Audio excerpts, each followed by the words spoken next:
In other news, Exogenicorp is still denying reports that one of their survey teams has gone missing in the Hades Gamma Cluster. When asked why communication with the survey team was suddenly cut off last week, company officials refused to comment.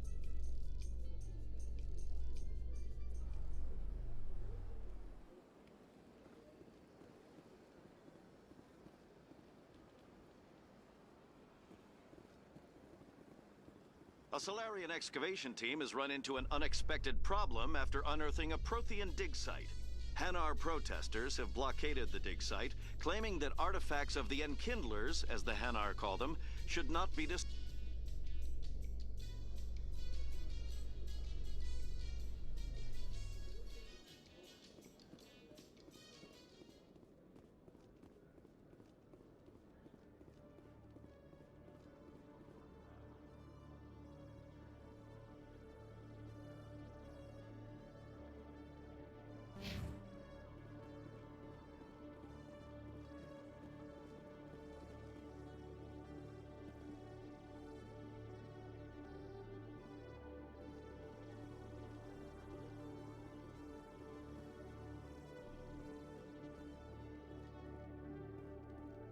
Okay, Jalid.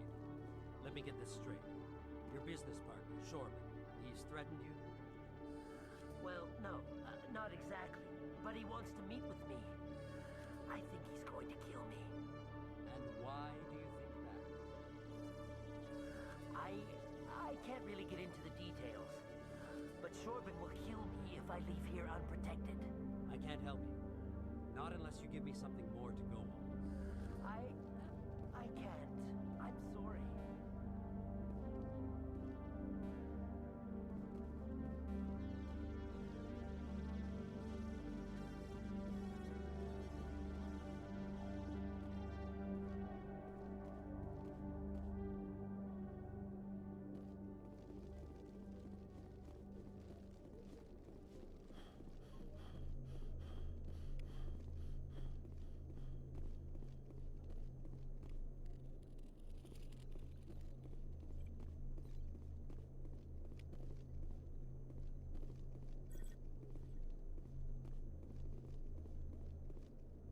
CSEC seems more like a military operation than a police force.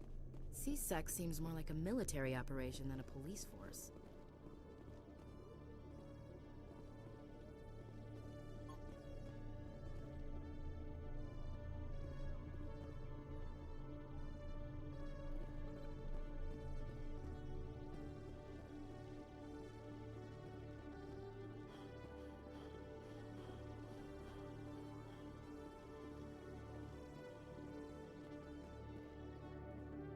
Hey there!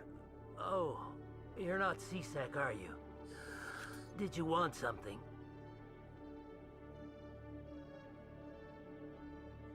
What are you doing here? I am Jalid. I came here to seek aid from the authorities, but they won't listen to me. My colleague is trying to kill me, and I thought we were friends. How do you know he wants you dead? He's changed. He won't talk to me at work anymore, and he started following me. Yesterday, he followed me all the way home, just waiting for a chance. I don't care what anyone thinks. He wants me gone. I know it. Is there something I can do?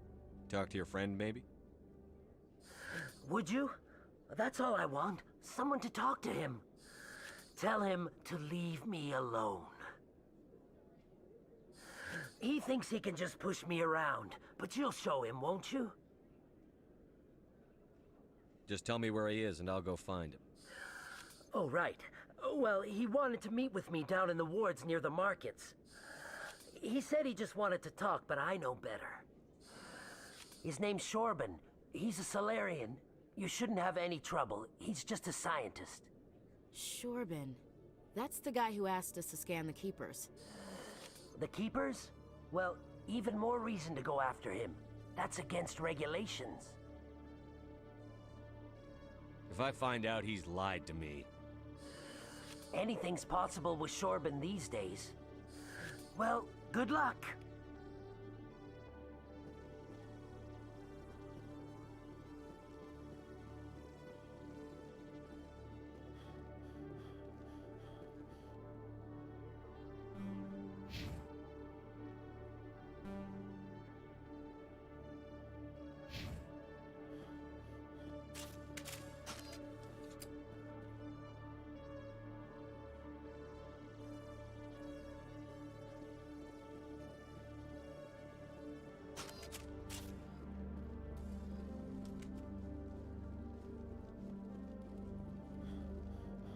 One sec.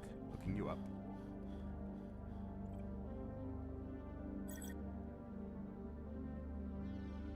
Commander Shepard, here with the Alliance military. First time on the Citadel, that about right? How do you know who I am? I'm the CSEC requisitions officer. I need to make sure our buyers are authorized. So, will you be purchasing anything today, Commander Shepard? Show me what you've got. Sounds good. Just let me set you up. Well, this must be a mistake. System's telling me to offer you our select stock. Spectre? Well, I'd heard about that, but I didn't realize it was you. Sorry, Commander.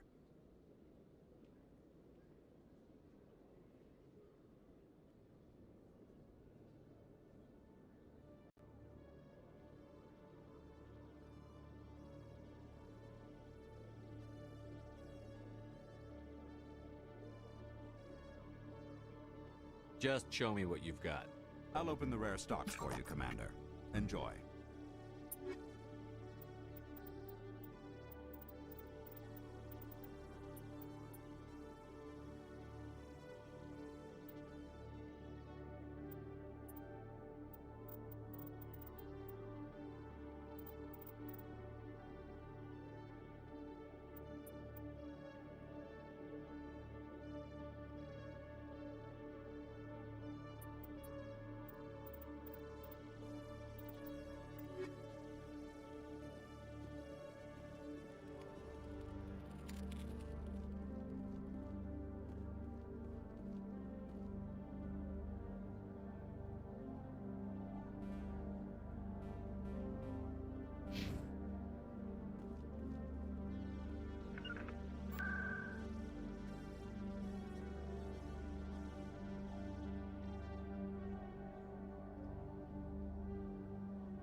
Welcome.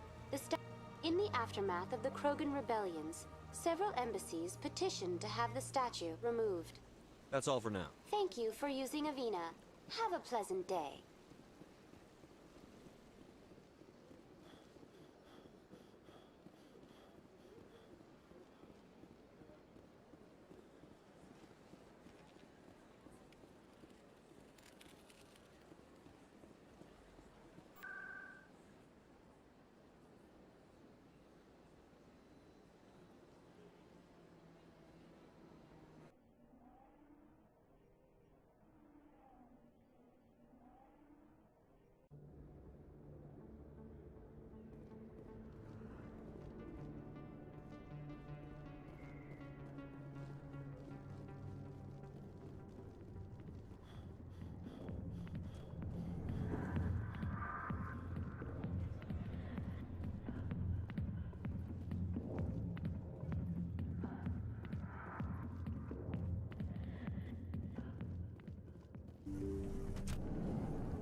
A million light years from where humanity began, and we walk into a bar filled with men drooling over half-naked women shaking their asses on a stage. I can't decide if that's funny or sad.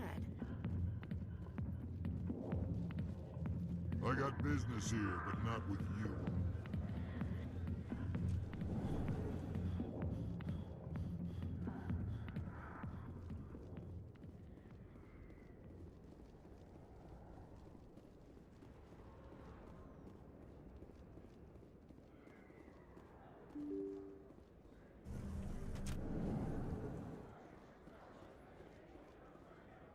Commander, I wasn't expecting to see you again. Is there something you want? Drop the act. I want to know what's going on, Shorban. I'm not sure what you're referring to. My experiments are... Quit stalling. Your friend, Jalid, told us about you. You spoke with Jalid? Then you know about the data? No, but you're gonna tell me. Everything. You boys can go. Looks like my plans have changed. It's not as bad as you think, Commander. Jalid and I just got a little over our heads. Keep talking. The company we work for developed an experimental procedure for use in medical scanners. Jalid and I saw even more potential, so we stole the plans and secretly developed a tool to scan the Keepers. Can you imagine? A tool that can actually get readings from the Keepers? That's what all this fuss is about? The Keepers are almost impossible to scan, and you can't capture them or get samples. They just self-destruct. After centuries here, we still don't know anything about them. Don't you see? We were the first to scan them, ever. You've seen it yourself, Commander. You know we can do it. Why are you trying to kill your partner? I'm not trying to kill him. Jalid's job was to disseminate our initial findings. But he decided to keep the data for himself. Maybe to sell it. I don't know. I should kill both of you idiots. We lost our heads. We just couldn't let an opportunity like this pass us by. Commander, if you'll just continue gathering data for me, imagine what we might learn. And you'll stand to make a bit of a profit yourself, remember? If it'll help further the scientific cause, how can I refuse? Very good. Maybe if you wouldn't mind speaking with Jalid. The data you're gathering for me is useless if Jalid won't help me analyze it. If I have time, I'll talk to him. Thank you. And happy scanning, Commander.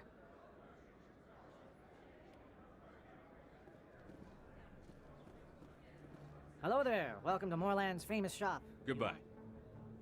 Yes, all right then. Good tidings to you, human.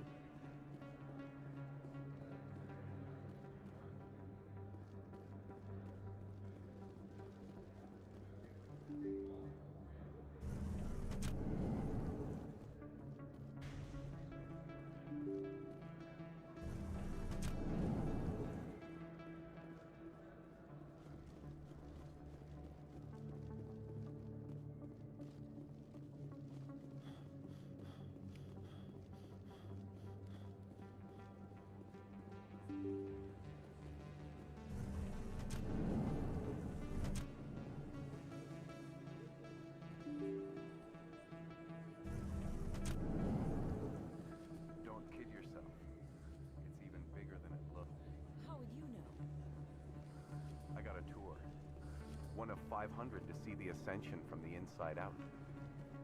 Really? Took almost 6 hours and we only saw...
Hello again. Did you have any luck finding Shorben? I found out you've been lying to me, Jalid. Lying? Why would I lie to you? What about the Keeper data? He told you? I didn't mean for any of this to happen. I was afraid Shorben would kill me to get the data, so well, I was hoping you'd take care of him. I'm scanning the Keepers for Shorben, but you two need to stop fighting. You're helping us? But, well, if you say so. Well, if Shorben can forgive and forget, then so can I. I appreciate the help, Commander. I better go get that data analyzed.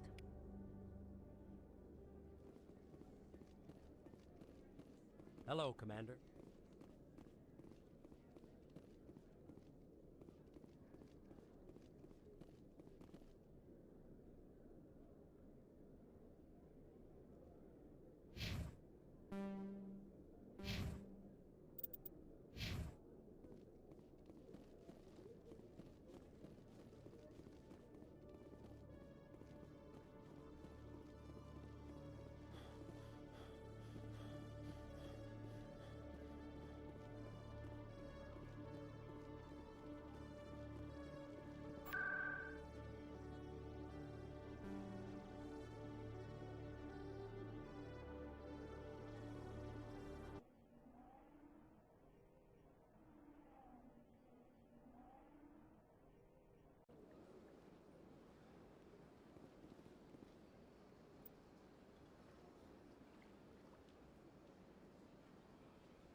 Told you before, you're not allowed in here. That Hanar refuses to listen to reason. Why can't it act in an orderly and lawful manner? Because it's a big, stupid jellyfish. How can I convince my superior that I deserve a promotion if I cannot convince this annoying jelly to leave? I am not unreasonable. The Hanar is free to spew its nonsense once it purchases an evangelical permit. If you can't solve this problem, you don't even deserve to be in C-Sec. I didn't ask for your help, human. I can deal with this myself. Do you desire to learn of the Enkindlers? Or has the Honorable C-Sec officer enlisted assistance?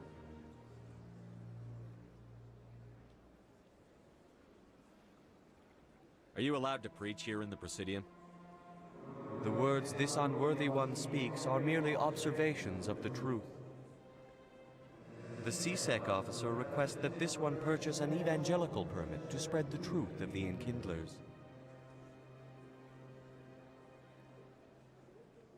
If that's all the C-Sec officer wants, why not just buy the permit? The truth of the Enkindlers is universal. This one humbly believes that the truth should not be suppressed. Exacting payment as a means of imposing limits upon the truth is an abrogation of this one's religious freedom.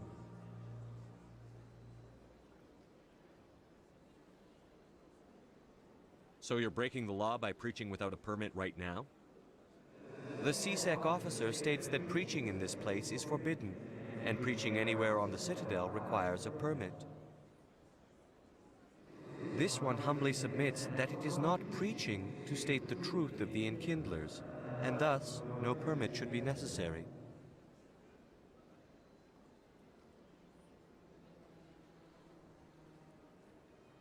Who are the Enkindlers?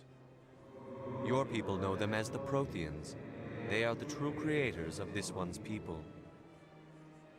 The Enkindlers raised the Hanar from ignorance into consciousness by granting this one's people the gift of speech.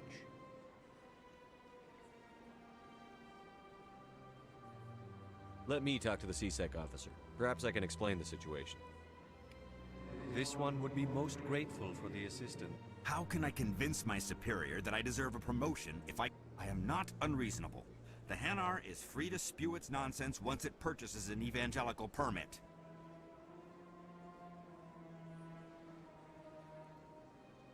I think you should let the Hanar preach in the Presidium. The Presidium is a place of culture and respect. It should not be filled with zealots shouting their idiocy. Why should the jellies get special treatment? Every other species understands and obeys the laws. If I purchased the evangelical permit myself, would that take care of things? As long as it stays in approved areas once it has the permit, yes. That would solve the issue for me. I'll be back. I don't care what you have to do. Just get rid of that Hanar. Has the CSEC officer been assuaged?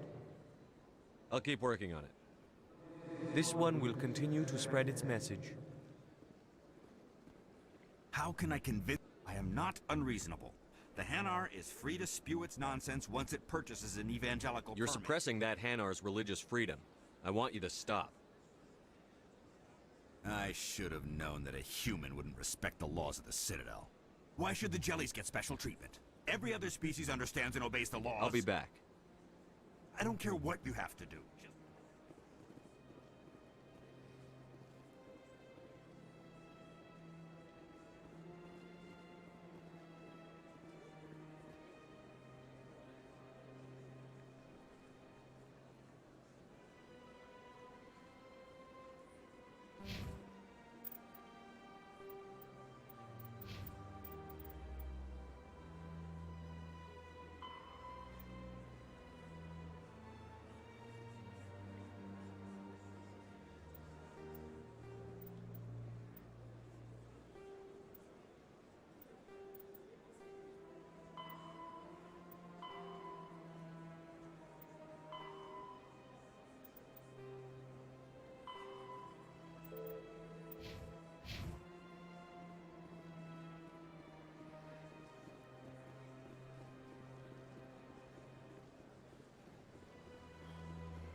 I believe congratulations are in order, Commander Shepard. You are the first human to join the Spectre. It's a great honor. One you are no doubt ready for. A word of warning, though. There are many eyes watching you now, Commander. Some of them want to see you fail. I, however, wish you only success. Perform well and you bring the Earth Clan one step closer to joining the Council. And if they let your people in, maybe there is hope for my own species one day, yes? What's it like living here on the Citadel? The station is, without a doubt, from the Presidium to the I should go. Goodbye, Commander.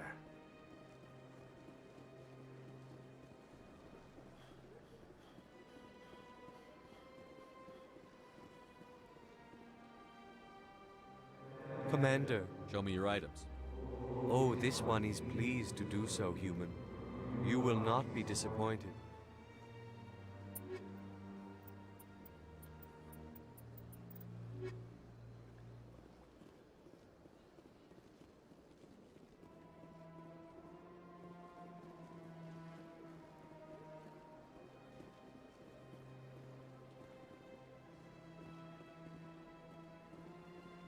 got a moment? Hello, Spectre. I have a business proposition for you. I've got plenty to do already.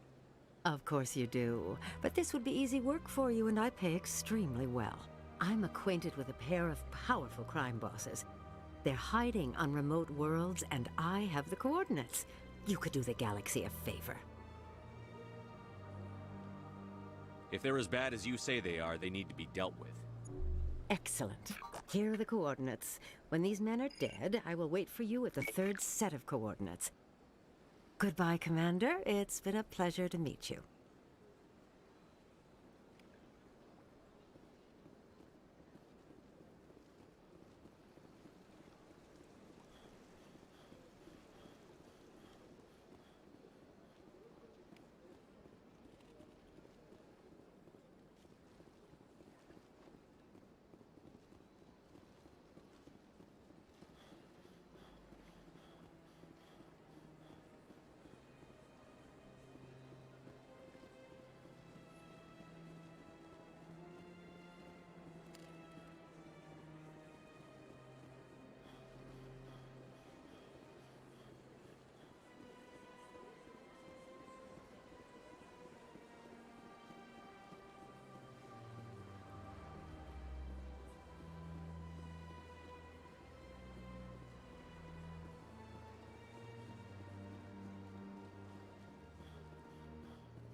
Good day, Commander. The human ambassador is up the stairs, first room on the right.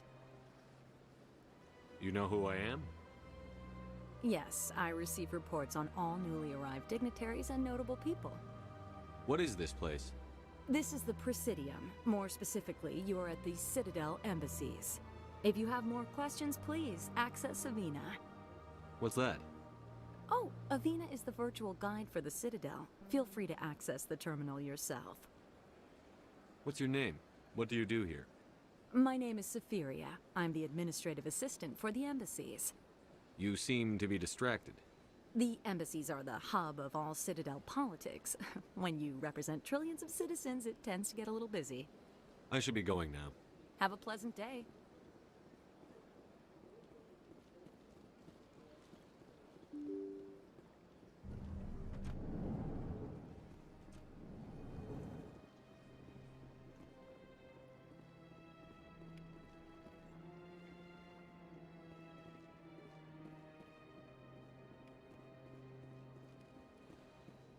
Human, delighted, welcome. It is good to meet you.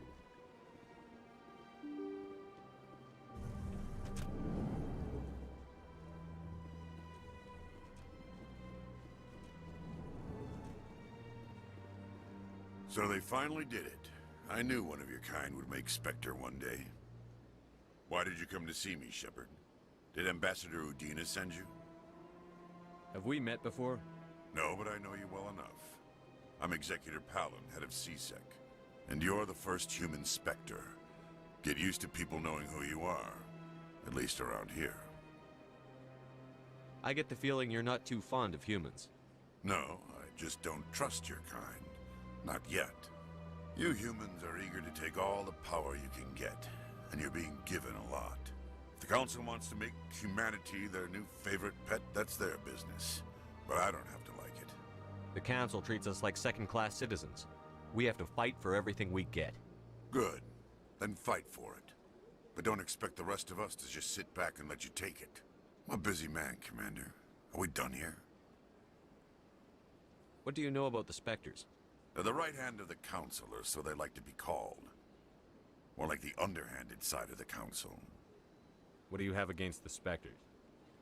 I can't abide any organization that considers itself above the law. Especially when it's left up to each individual Spectre to decide when and how to bend the rules. Sometimes you have to bend the law to keep people safe. I've been with CSEC for 30 years. I've never had to break the law to do my job, not once. Spectres walk a slippery slope, Commander. Operate outside the law and it changes you. Look what happened to Saren. Don't piss in my ear and tell me it's raining. I've known plenty of dirty C-Sec agents. There are over 200,000 C-Sec agents. Some of them are going to be bad. But we don't turn a blind eye to corruption like the Spectres do. We do our best to find and punish any officer who breaks the law. Spectres? They'll never come under that kind of scrutiny. The galaxy needs people like that. People who do the dirty jobs. I agree. But they need to be held to a higher standard. They need to be accountable. Saren's out of control. We both know that. But because he's a Spectre, the Council doesn't want to do anything about it. Is that the kind of person this galaxy needs? But not all Spectres are like Saren. True. I hope that's something you'll take to heart, Shepard. I'll be going now. Goodbye, Commander.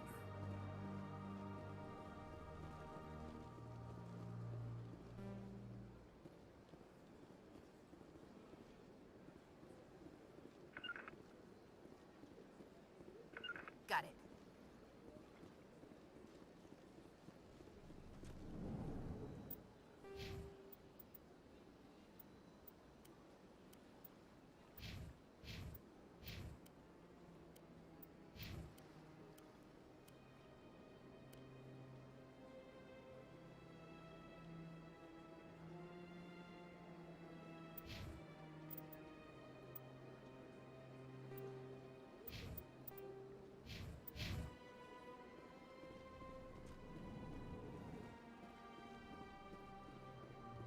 Don't believe the rumors. What do you want? Oh, Commander. Is there something I can do for you? Calm down, Private. This isn't an inspection. Right, sorry. What can I do for you, Commander? What can you tell me about the Asari consort? Well, she's an Asari who works here as... That is, she helps people with things. You've never been, have you, boy? No, I never did. I couldn't afford it. It costs half a year's credits just to go in and talk to her. That's fine, Private. Just tell me where to find her. Sure. She's across the bridge from the embassies. Thanks, kid. Have fun. Try not to get into too much trouble. I will. Have fun, that is. I don't have time to talk now. I'm very busy. Hello, Commander. Can I get you something? You know who I am? Your arrival created a bigger-than-average stir among the diplomats and hangers-on around here. There's always something new happening around here. I could fill you in on some points of interest if you'd like. What's going on around here? Well, you found the embassies, not much going on here. Across the bridge, you'll find the bank, the Emporium, and Shaira's. If you haven't heard of her, you soon will. If you need supplies, you can try the markets one level below. For entertainment, I'd try Flux or Cora's Den.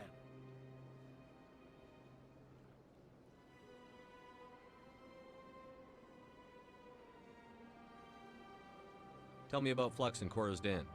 Well, Flux has gambling and dancing, certainly more lively than this place. Cora's Den, on the other hand, well, let's just say it's livelier and deadlier, all at the same time.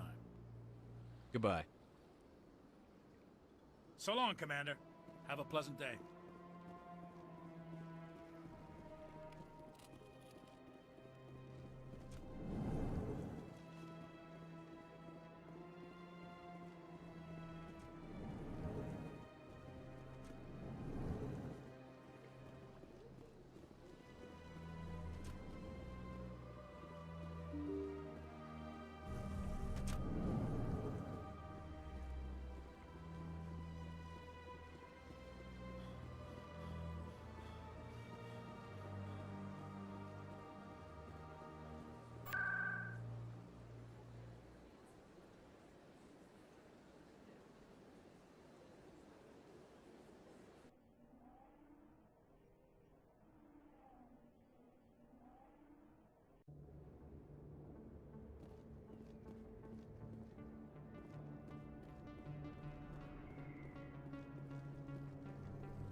Shepard?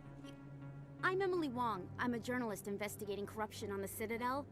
You recently took down a man named Fist, reportedly a member of some sort of organized crime ring. Did you find any evidence in his office? Is there anything you can share with me? These OSDs might have the information you're looking for. You've got Fist's files? This could be even bigger than I'd hoped. Here, Commander, for your trouble. Now, if you'll excuse me, I should go see what's on these discs.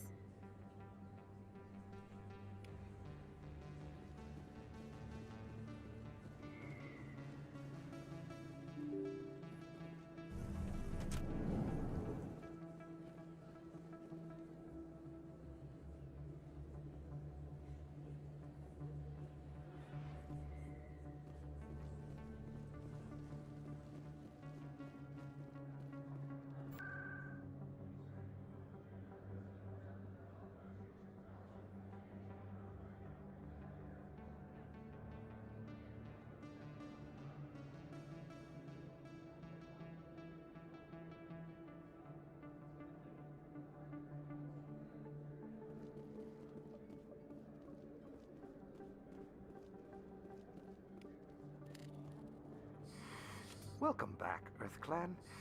Will you be needing supplies for your return to the colonies? Show me what you've got. Most excellent.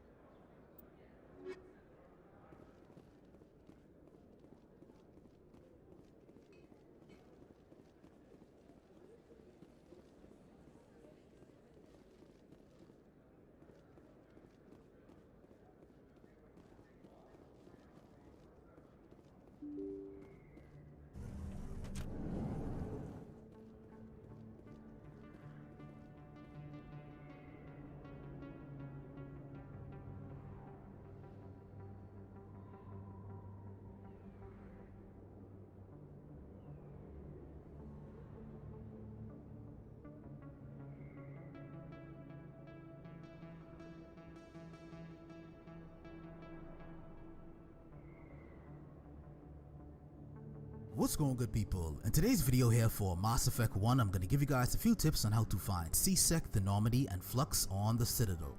So with them on, let's get started. So when you first arrive to the Citadel, you may have some trouble trying to navigate the area. The map isn't necessarily the best thing to use, so I thought it would be best to show you guys a few important points, man. So let's bring up the map to show you guys exactly where I'm at. Now, a few pointers right here. If you ever get lost or you're trying to find where you want to go, hover over some of the icons. Like for example, if you hover over this icon right here, we see that's a rapid transit, so it's this one. But heading off from the Presidium area, if you're trying to go to C-Sec, we hover over this icon, we see the C-Sec Academy. So as you can see, we're by Udina's office, the embassy area. So just make your way down into this open area next to Avina, and then just head down this ramp and go down the elevator. So we got the receptionist there, Avina right there. So let's make our way off in this direction. We can also follow the arrows too. So let's go to C-Sec Academy. And there are a few different ways you could actually get to C-Sec, but this is one main way. So we got the C-Sec Academy right there. Let's ride the elevator down. Quick trip down, and we're inside C-Sec Academy. Now there are a few number of things you can do when you're down here. And the good thing to know is once you come to an area, you can take the rapid transit to that particular point, so you don't always have to come down the elevator to get here again. So we got the traffic control, we got a keeper over there, we got a little mission we could accept over here in the C-Sec offices area, and then we got the requisition area where, you know, we could do some grocery shopping, buy a few things, snatch up some items in the process. So now next, let's head to the docking bay. This is where we need to go to reach the Normandy. So heading off from that elevator or that area, let's head to this elevator. So one elevator up, another elevator Coming down up to the in a docking report bay. later today, Emily And like I said, if you want to get investigates back here, man, you corruption can on the just Citadel fast travel to and the C-Sec and uncovers then a head up the full-blown elevator. crime syndicate. So over here to the left, we got the Normandy. You know, take some sights in. We also got a keeper ahead. You could scan the keeper. I did a guide on that, by the way, so if you're interested in that, check it out. But if you want to enter the Normandy, man, just walk across this platform and then, you know, interact with the airlock and you should be good to go. So now let's head back downstairs, or back down the elevator. And now we're gonna make our way to Flux and also show you an alternative route to get to CSEC. So let's go back to the map. Binary Helix has settled out of court with a Krogan group that had accused the Genetics Corporation of fraud. So Flux is in the upper ward, so we first need to go to the lower ward Binary Helix to this perform particular studies spot. with a long-range goal of curing their Go way genetic down there, speed sterilization. things up once The again. group later sued for a return of investment money when the study produced elevator no up. viable results. And then make your way down this pathway, and you don't have to come this way. This is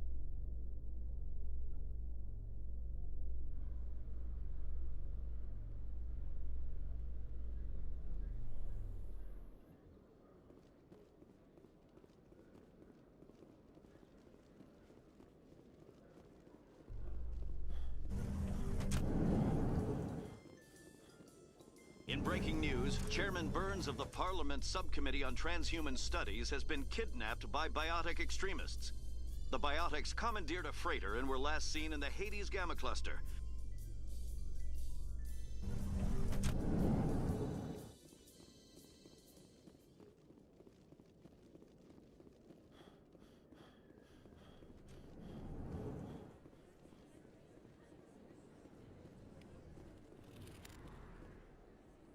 Hey, I know you. You're Shepard, right? I saw the monument at Akuz. They got a whole section about you there. It's a miracle you survived. Looks like you have a fan. I'm sorry, I just never thought I'd meet someone like you in person. My name's Lang, Officer Eddie Lang, Citadel Security. It's an honor to meet you, Commander. What are you doing down here in the wards? Anything I can help you with? Do you know a CSEC officer named Harkin? I shouldn't really... Drinking on the job, taking bribes, that kind of thing. Rumors mostly, but they suspect... I have to go. Right. You're probably real busy. Well, see you around, Commander.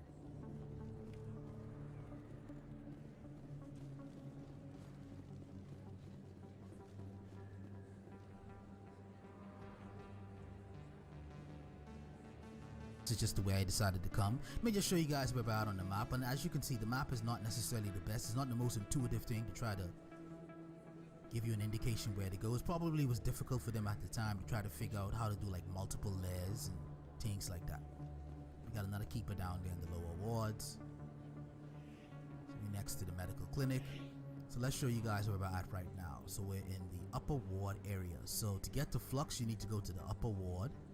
And once again, once you come here, you can just fast travel. There's Flux right there when you hover over the icon. And then sometimes you'll see a reporter out front, you know, hailing you down, trying to speak with you. So that's where Flux is at.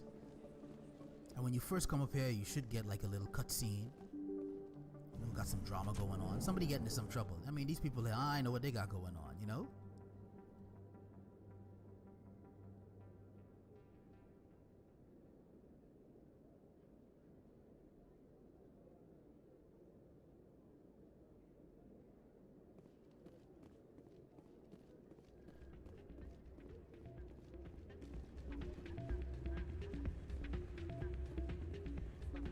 You should be careful who you say that around. What? Everyone. It's out of my hands. Welcome to Flux. Name's Doran. What can I do for you? Is this a casino?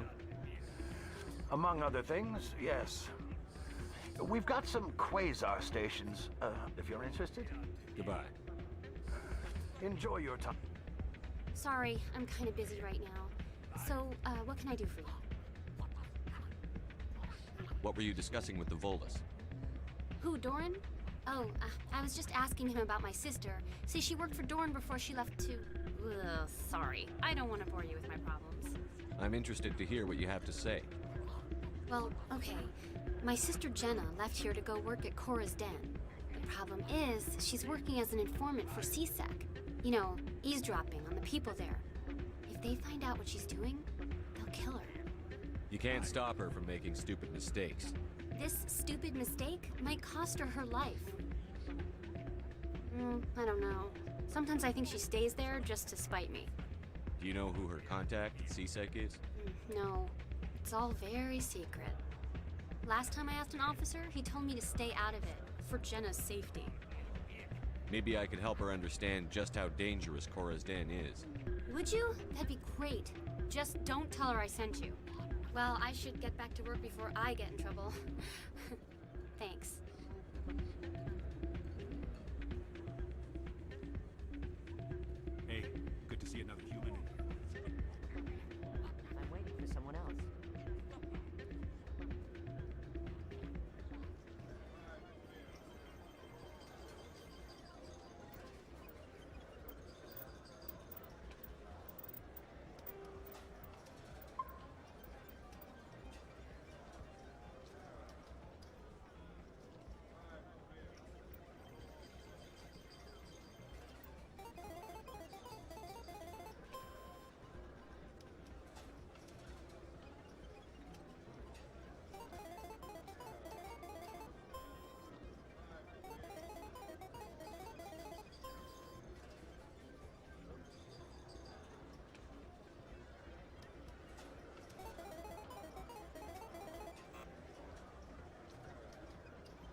like this always want to hire Krogan bouncers.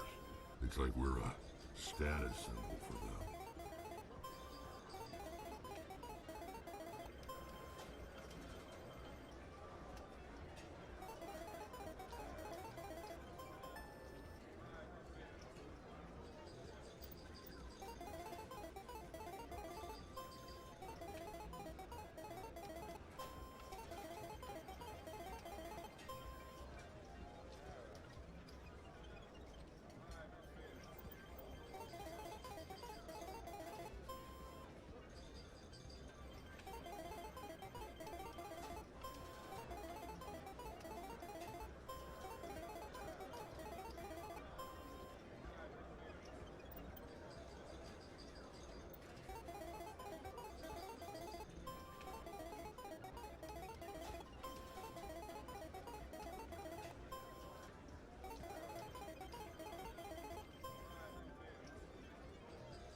Once you're in the ward, you'll come across a med clinic, and inside the med clinic, I'm not going to spoil too much, although it's like right in the beginning of the game, but in the med clinic you will find a doctor, and she's in a bit of trouble, so just help her out, and you come back to her later on.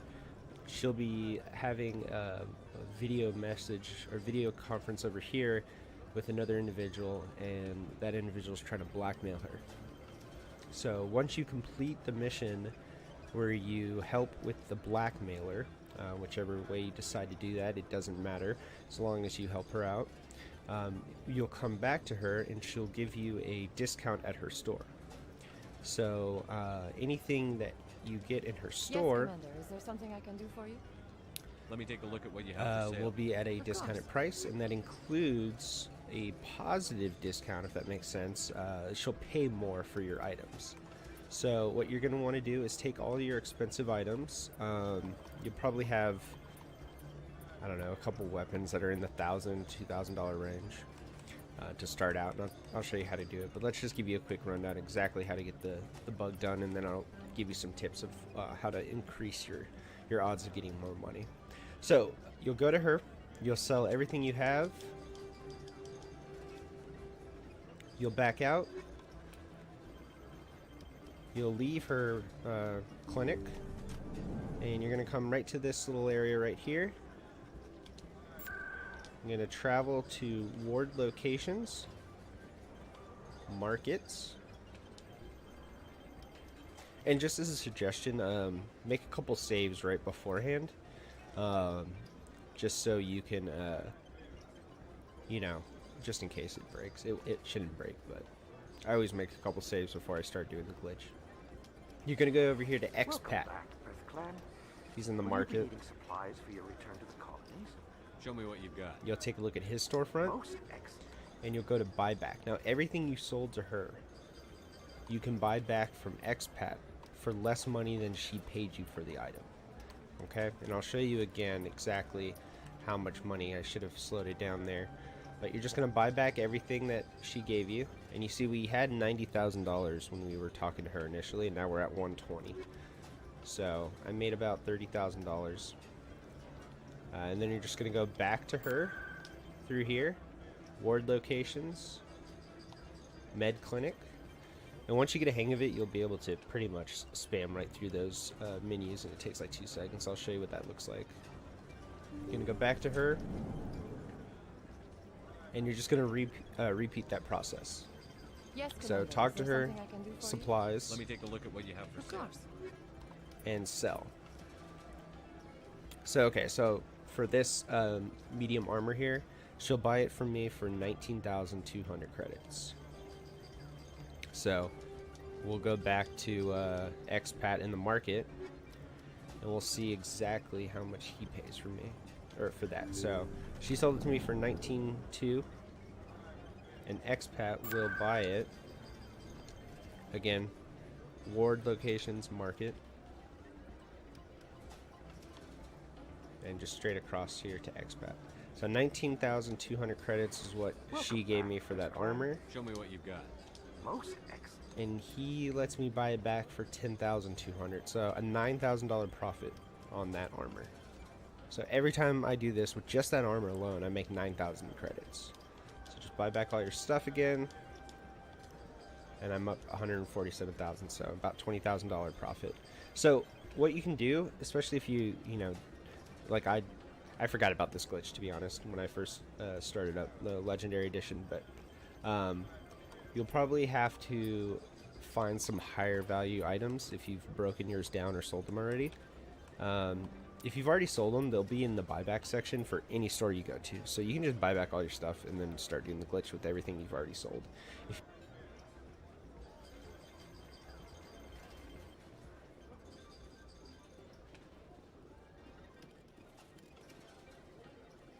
Someone rigged this machine to funnel credits their way. I'll run a trace.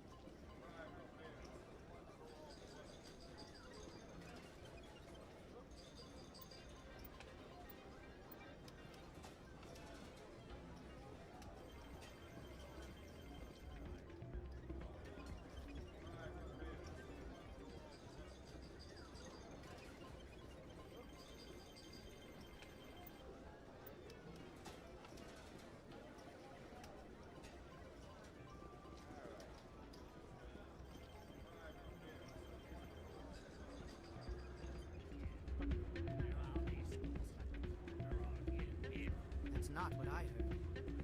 And what did you hear exactly? More rumors about strange metal creatures with real AI.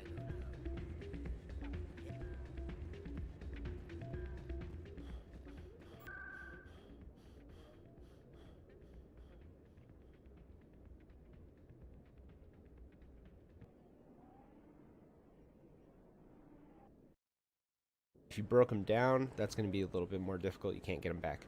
But what you can do is using whatever expensive items you have. I mean, even if it's like $700 or something like that, you just keep doing that. It's going to take you a little bit longer, but you'll get enough money to start buying stuff from I need those expat. supplies for my So, clinic. like right now, You can and you will, or your story won't stay secret for long. Don't disappoint me, Doctor. Oh, Commander Shepard, I didn't see you come in. Every time I come in here, I see someone threatening you. Who was that? Someone from my past. I can take care of it. Just tell me what's going on. I was fired by my previous employer for giving out free medical supplies to clinics like this. They never filed any charges, they just wanted me to leave without any fuss. But somebody must have found out. Now they are blackmailing me. I have to give them what they want. If the board finds out about my past, I could lose my license. They'll shut my clinic down. Maybe I can get you out of this. Tell me what they want. I have to give some of my medical supplies to a merchant in the markets. They expect delivery today. Give me your contact's name. I'll deal with this guy, whoever he is. Deal with him, but won't they expose my past? They won't bother you again. I guarantee it. I see. Maybe it's better if I don't know anymore. I was told to speak with a merchant named Morlan down in the markets. I really appreciate this, Commander. Thank you. Don't worry. I'll take care of this.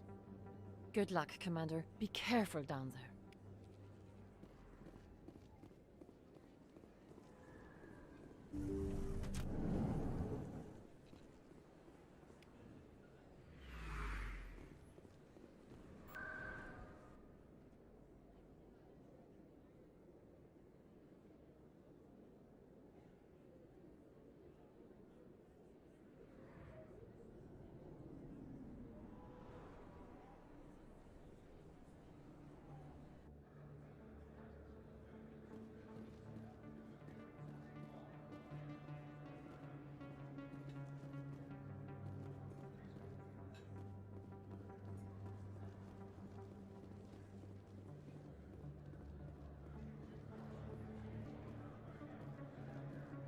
Hello there. Welcome to Moorland's famous shop.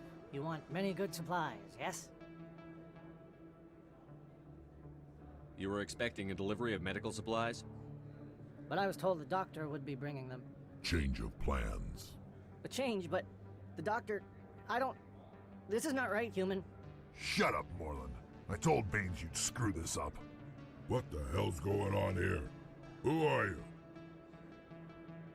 Leave the doctor alone, or you'll have to deal with me. We can end this if you just bring me those supplies. Otherwise, I'll start telling people about the doctor's little secret.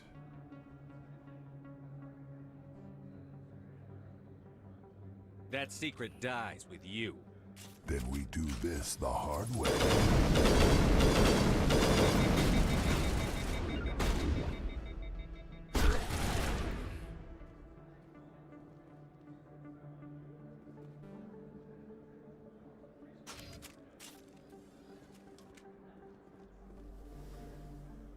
Well, that'll certainly change things around here. For the better. He was a brute. A bully. What do you know about Baines? I have never met him, human. I only worked with the one who spoke with the doctor.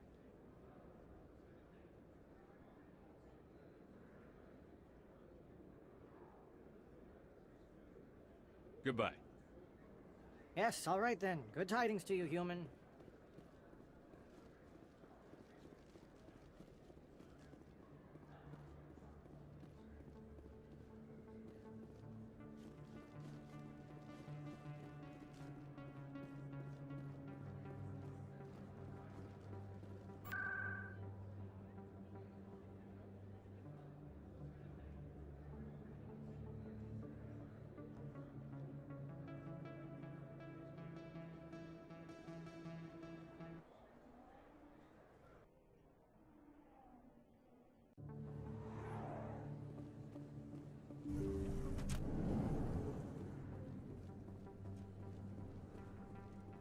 Commander, how did things go?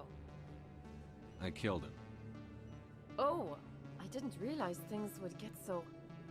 At least it's over. I can't pay you for your help, but I can give you a discount on any supplies you purchase here. The thug said he worked for a man named Baines. Sound familiar? Baines? I wonder if he means Armiston Baines. We worked together a long time ago.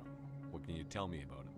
Last I heard, the Alliance military was contracting him for some research in the Traverse. I wonder if the captain knows him. We'll see what the captain can tell us. I wish I could tell you more. Is there anything else I can help you with, Commander? Let me take a look at what you have for sale. Of course.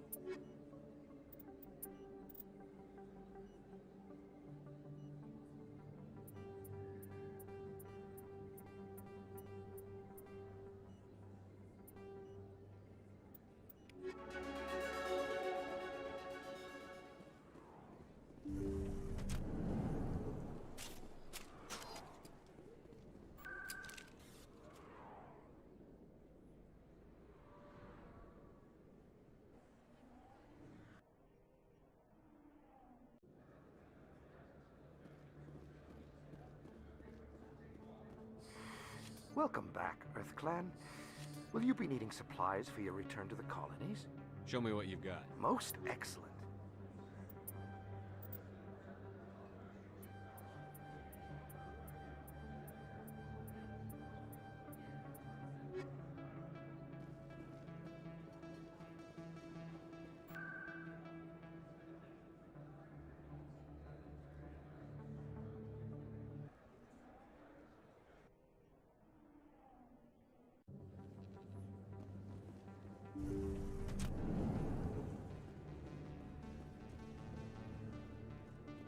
Yes, Commander. Is there something I can do for you? Let me take a look at what you have. Of course.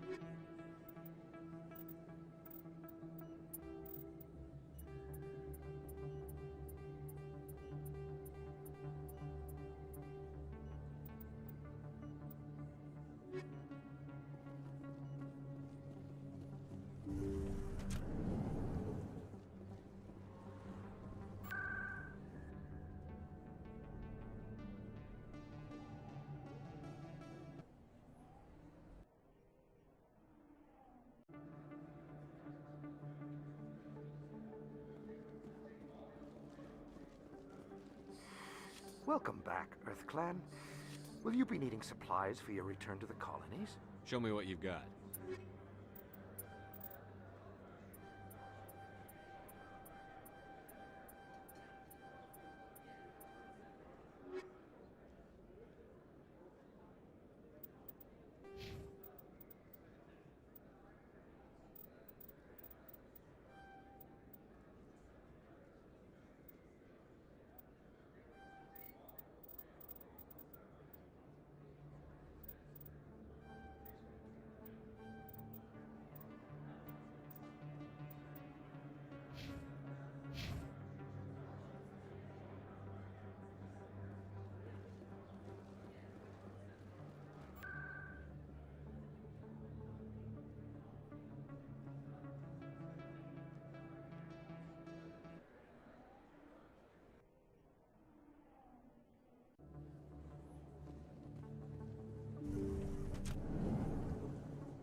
Yes, Commander. Is there something I can do for you?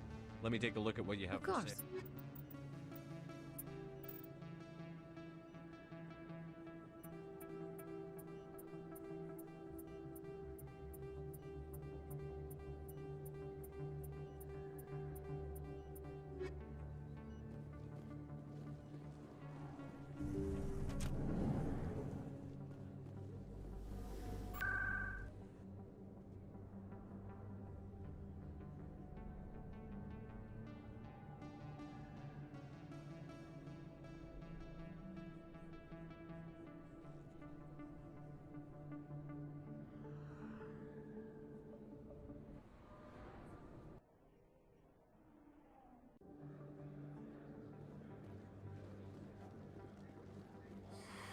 Welcome back, Earth Clan.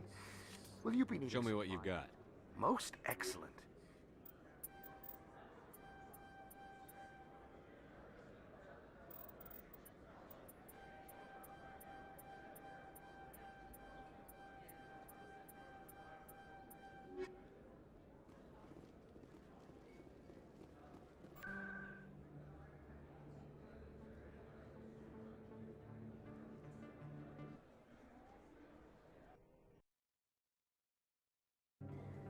I have 147,000.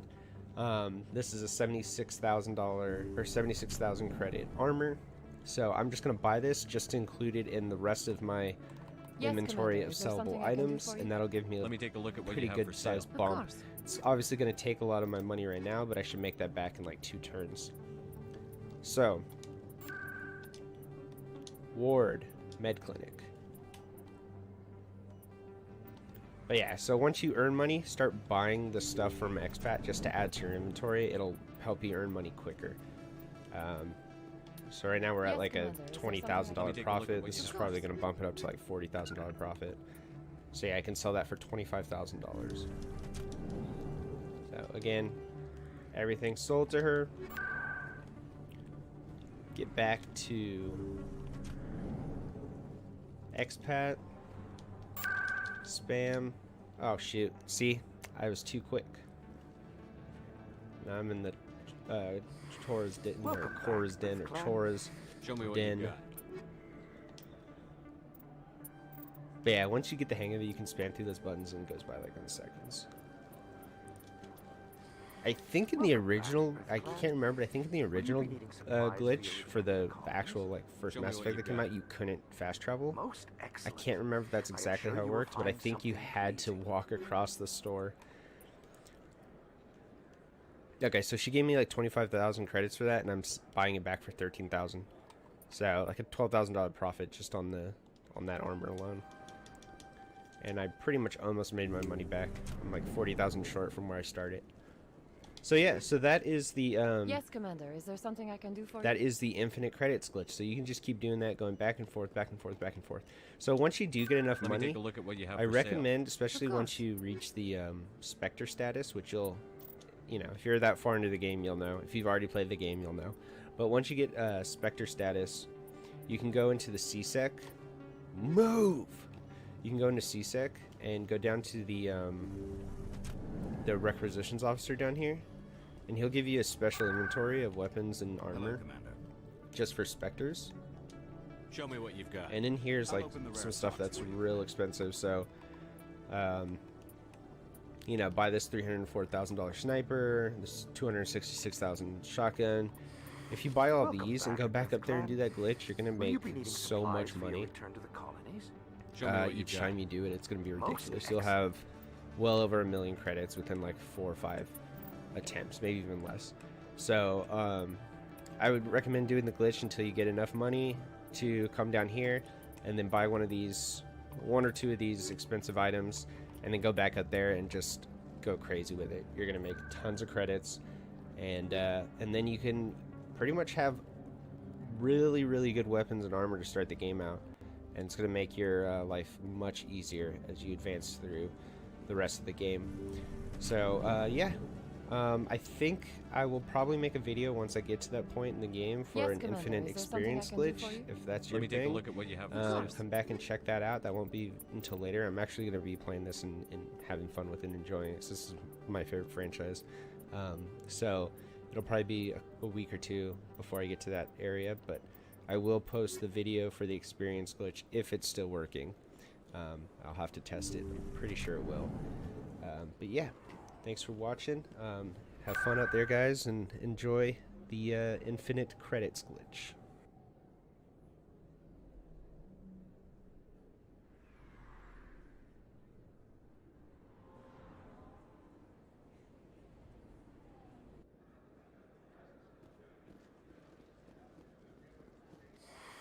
Welcome back, Earth Clan. Will you show me what you've got?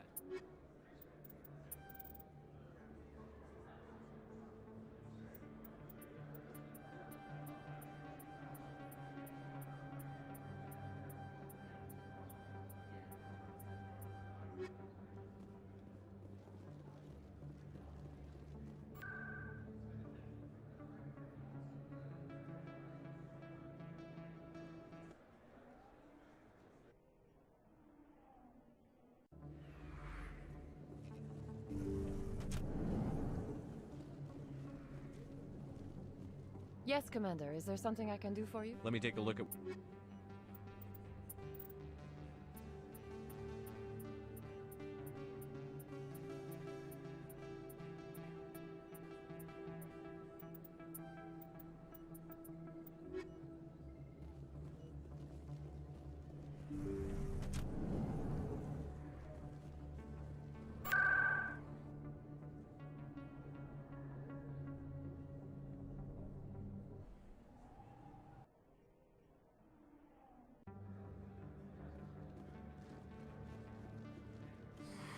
Welcome back, Earth Clan. Will you be needing supplies? Show me what you've got. Most excellent.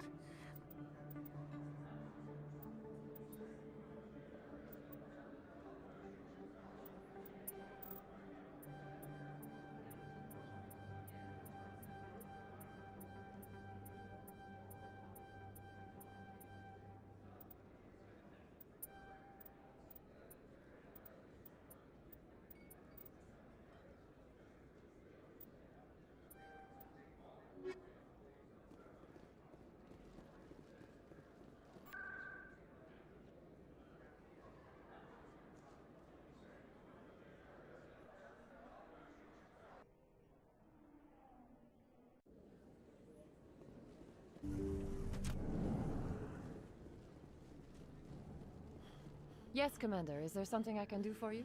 Let me take a look at what you have for sale. Of course.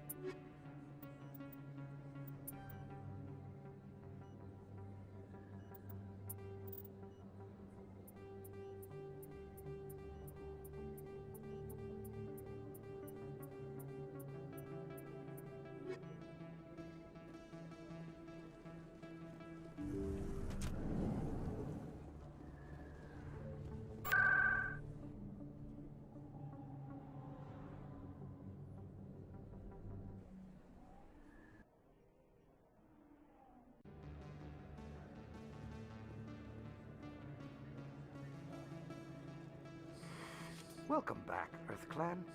Show me.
Yes, Commander. Is there something I can do for you?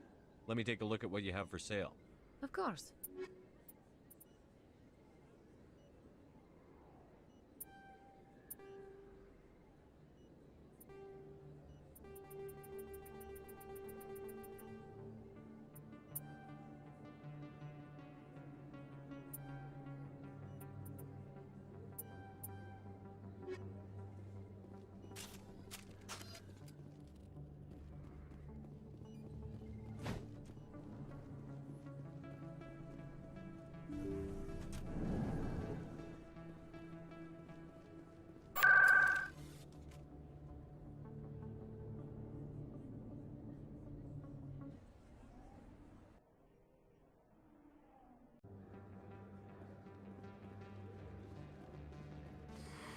Welcome back, Earth Clan.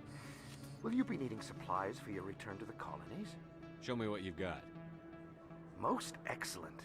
I am sure you will find something pleasing.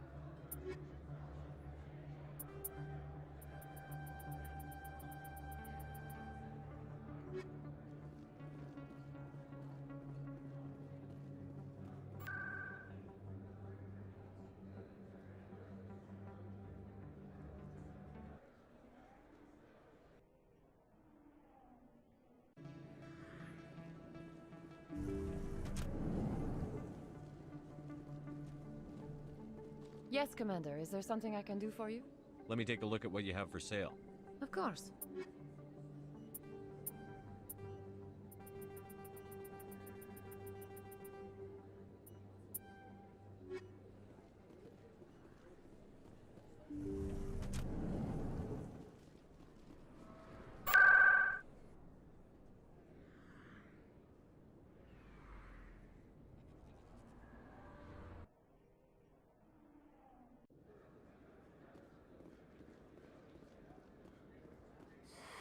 Welcome back, Earth Clan. Will you be needing supplies for your return to the colonies? Show me what you've got. Most excellent. I am sure you will find something pleasing.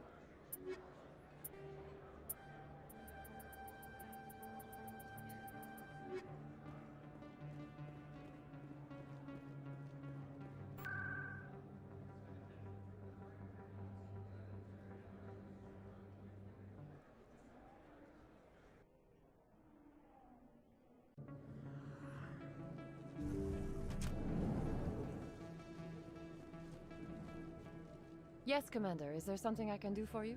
Let me take a look at what you have for sale. Of course.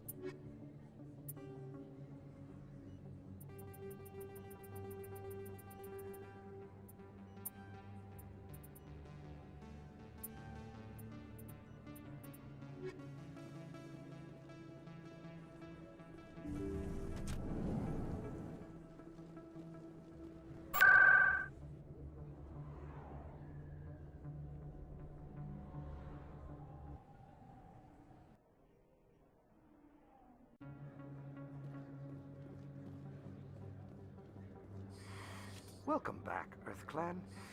Will you be needing supplies for your return to the colonies? Show me what you've got.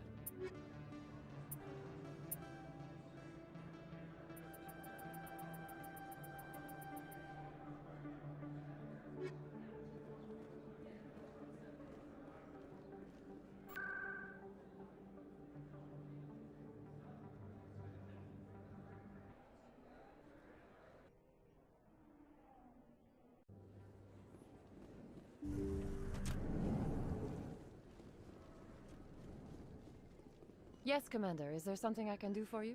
Let me take a look at...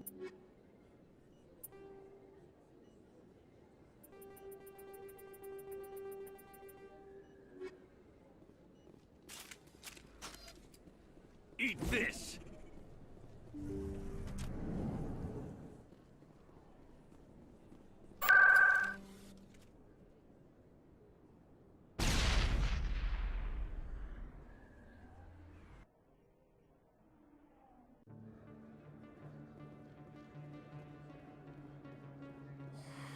Welcome back, Earth Clan. Will you be needing supplies for your return to the colonies? Show me what you've got.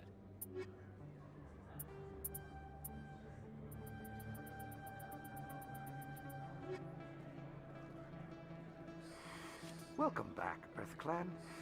Will you be... Show me what you've got. Most excellent.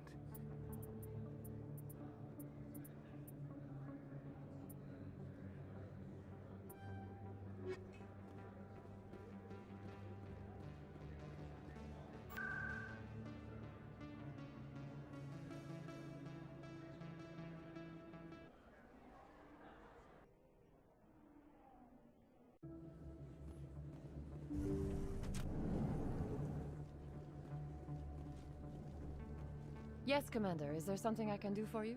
Let me take a look at what you have for sale. Of course.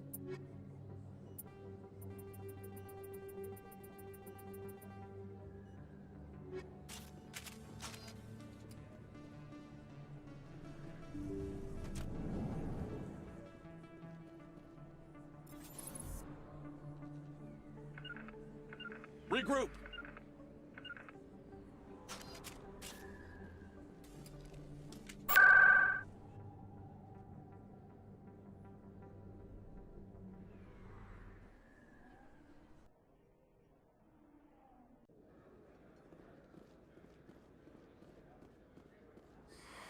Welcome back, Earth Clan. I think I'll be going.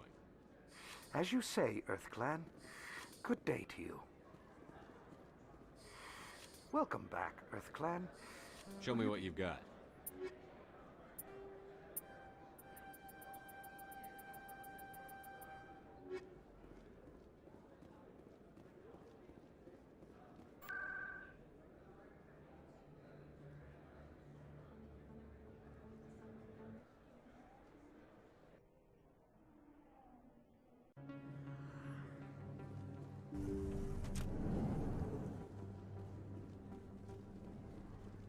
Yes, Commander. Is there something I can...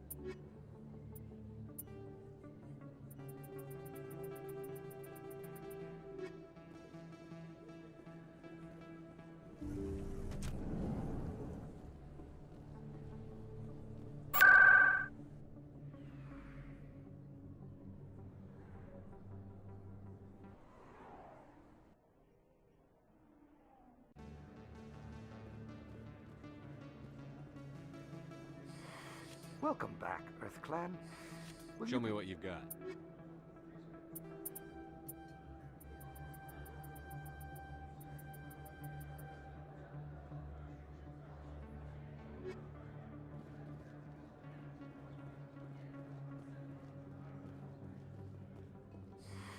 Welcome back, Earth Clan. Will you be needing supplies for your return to the colonies?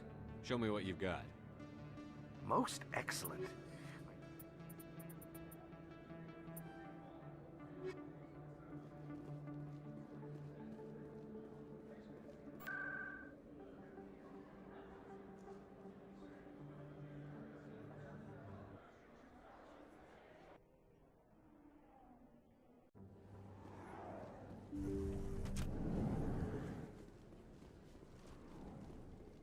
Yes, Commander. Is there something I can do for you? Let me take a look at what you have for sale. Of course.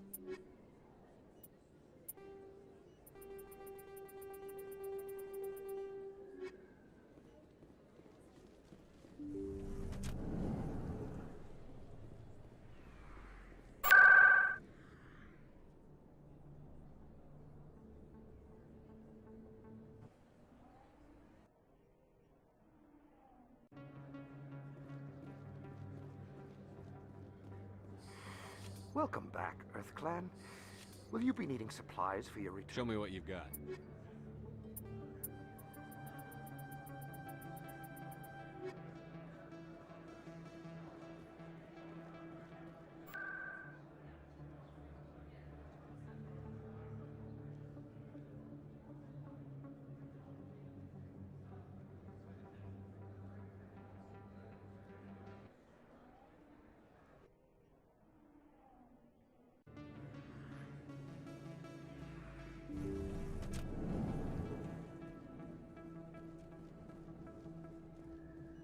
Yes, Commander. Is there something I can do for you? Let me take a look at what Of you... course.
Dear players, we would like to sincerely apologize for the underwhelming experience many of you have had with The Lord of the Rings Gollum upon its release. We acknowledge and deeply regret that the game did not meet the expectations we set for ourselves and for our dedicated community. Please accept our sincere apologies for any disappointment this may have caused. Our goal as a studio, as a passionate Lord of the Rings fan, has always been to tell a compelling and immersive story-driven adventure. Crafting a story with Middle-earth as our playground has been the greatest honor and the greatest challenge we've faced so far. I saw that. It was definitely a challenge. Is there something I can do for you? At Datalac, we understand that a game's success relies on the enjoyment and satisfaction of its players. A game's success relies on the enjoyment and satisfaction of its players. Well, I'm glad to hear that. Man, how? I haven't even Thank started God. the game. How did I already get a crash? We genuinely value your feedback and have been actively listening to your voices, reading your comments, and analyzing the constructive criticism and suggestions you've provided. Our development team has been working diligently to address the bugs and technical issues many of you have experienced. We are committed to providing you with patches that allow you to enjoy the game to its fullest potential. And what is that potential? Once again, we deeply apologize for any inconvenience caused, and we appreciate your understanding during this time. We will continue to keep you updated on the progress and provide transparent communication regarding the upcoming patches and improvements. Your passion and dedication as players have been the driving force behind our determination to make things right. Thank you for your support. Sincerely, Day Dick Entertainment.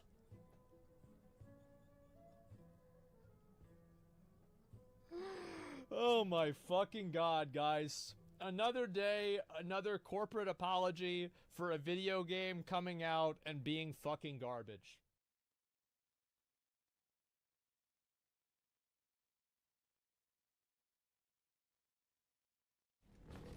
I'm hit.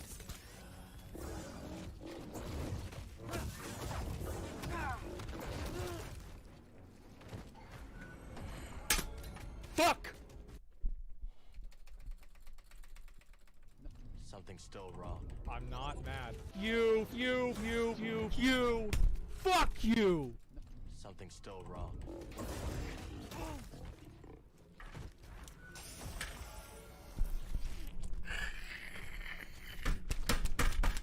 Fuck!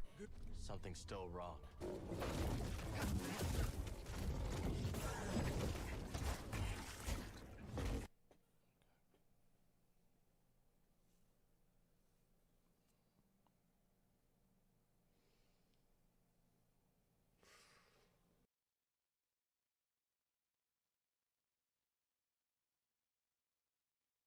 Dear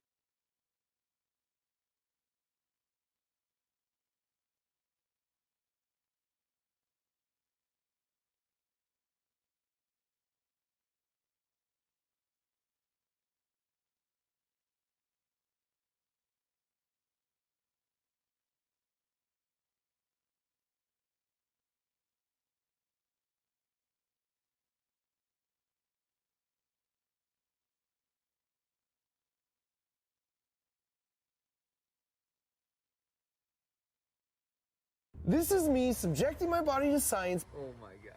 By letting a bedbug eat me. That's my blood!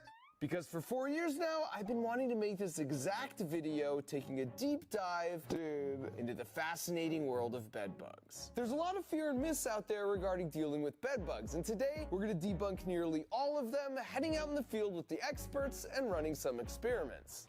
So if you could power through your squeamishness and spend the next few minutes here with me, I promise not only to blow your mind with some facts about bedbugs you definitely don't know, but I'll make you a bedbugs expert, knowing exactly what they look like, how not to get them, but most importantly, what to do if you do get them. Because the punchline is, it's actually not that hard to get rid of them, as long as you ignore all the bad advice out there and follow the surprisingly simple steps I'll demonstrate in this video. So let's get right to it and head across the country all the way to Rutgers University to visit their urban entomology lab, which basically means bugs you don't want in your house, to meet with Dr. Wong, the world's foremost bedbug expert. And the main reason for visiting his lab was to run a bunch of experiments to test all the things you read online that people swear will get rid of bedbugs. But before we got to that, I wanted to meet some of the little guys myself. We have thousands of bedbugs here. It's an incubator, probably more than 20,000. Oh my gosh. This is like the Fort Knox of bedbugs.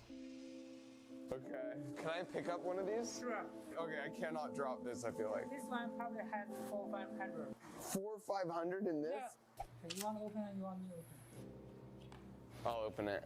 This is my first time ever seeing a real bedbug. Here we go. Do you want to use gloves? Should I use gloves? We always use gloves. I should use gloves then. Ow. I just gotta go for it. It's like ripping off a Band-Aid. Oh, gross. Wow. Oh man, there's so many of them. So this is what bedbugs look like. I just never knew. All right, so let me just cover some bedbug basics. It takes a few months for them to mature from egg all the way to full-grown male and female. And in those few months, they pass through these 5 stages of growth. You can see their relative size here compared to a credit card. And as humans, we have 5 senses, but their superhuman antenna give them 2 extra senses, allowing them to detect both body heat and carbon dioxide being breathed out by a potential host. Then once they get close, they use their sense of smell also on their antenna to lock down the exact final position of the person. Which is all to say, if you exhale your smelly warm breath on them, they get real excited. That is crazy. They're so stoked right now to eat. Sorry guys. Their lifespan is anywhere from 3 months to a year, and ideally they like to feed about once a week. But there's this unsettling fact. Without feeding, they can live 3 to 6 months. What? Because they just don't move very much? Plus, the blood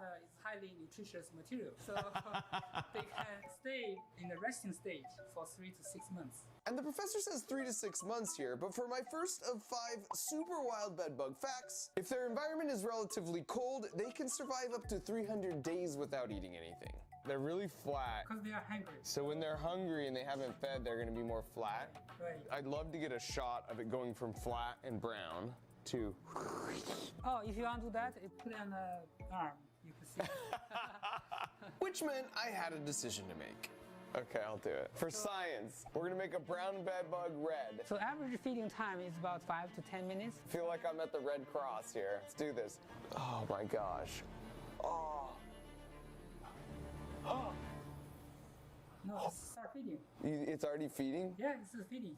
So right now I feel nothing. So you're not very reacting to the bites. The butt's sticking up in the air now. Yes. Wow, yeah, it's getting bigger. And there's just something about seeing another organism steal your blood that sharpens the focus and leads one to start pondering some questions that probably should have been pre-pondered. And they don't carry diseases, right? I should have asked this They don't. 10 minutes ago. And this is my second super wild bedbug fact. They don't actually carry or transmit any diseases, which sort of serves as an evolutionary advantage in the world of coexisting with humans, because the government doesn't really support research to eradicate them since they don't really pose a widespread health threat. When it's done, will it start running real quick? It will run slowly because it's bigger, fatter. They're easily crawling the walls of this dish, by the way. Right, so we tend to put a talcum powder in the interior walls so they cannot escape. I think we have some talcum powder. You think? The think is the part that I'm concerned about. Oh gosh, he's moving. Moving, okay, finish. What do I do now? 9 minutes, finished. Don't worry, I'll put it in the dish. So 9 minutes.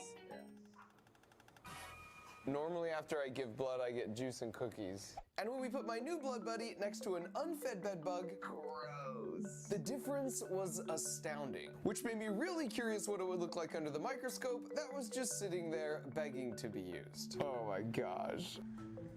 Wow, those are my red blood cells. Oh, are those bubbles even? No way. Life is amazing. I don't think I reacted, right? That's good, so you're not as reactive as me. So I could put even more on my arm then. You can try. I'm taking one in the name of science, and we're gonna load up 10 bed bugs on my arm. That's one. 2. We've also put some DEET, which they 3. don't like, to kind of make a barrier so they stay in the middle. This is like Thanksgiving. There's one down 5. there. Can you get that one? 6. Please.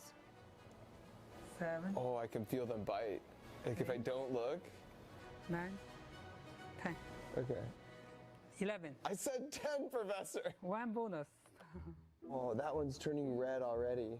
Could you imagine just some people who have a bad infestation just every night? Like, this is what their leg looks like. They can get thousands of bites. A night? Yeah, a night.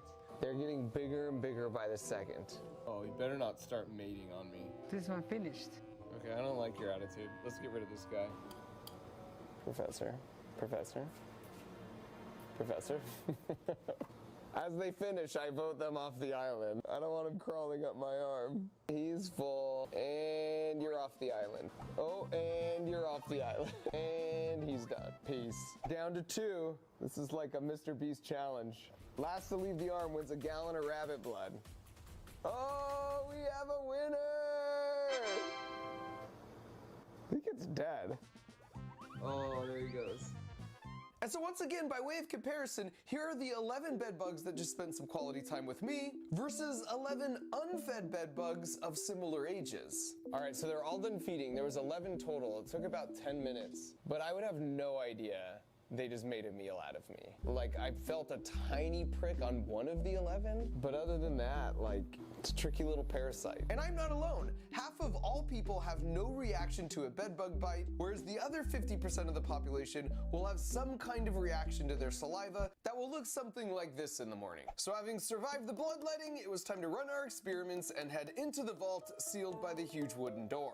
All right, so we're here in the bedbug test chamber, and we've set up a bunch of tests in here. So for example, in these 2, we have these dishes. Basically, they can climb up the wall, then they get stuck in this trough.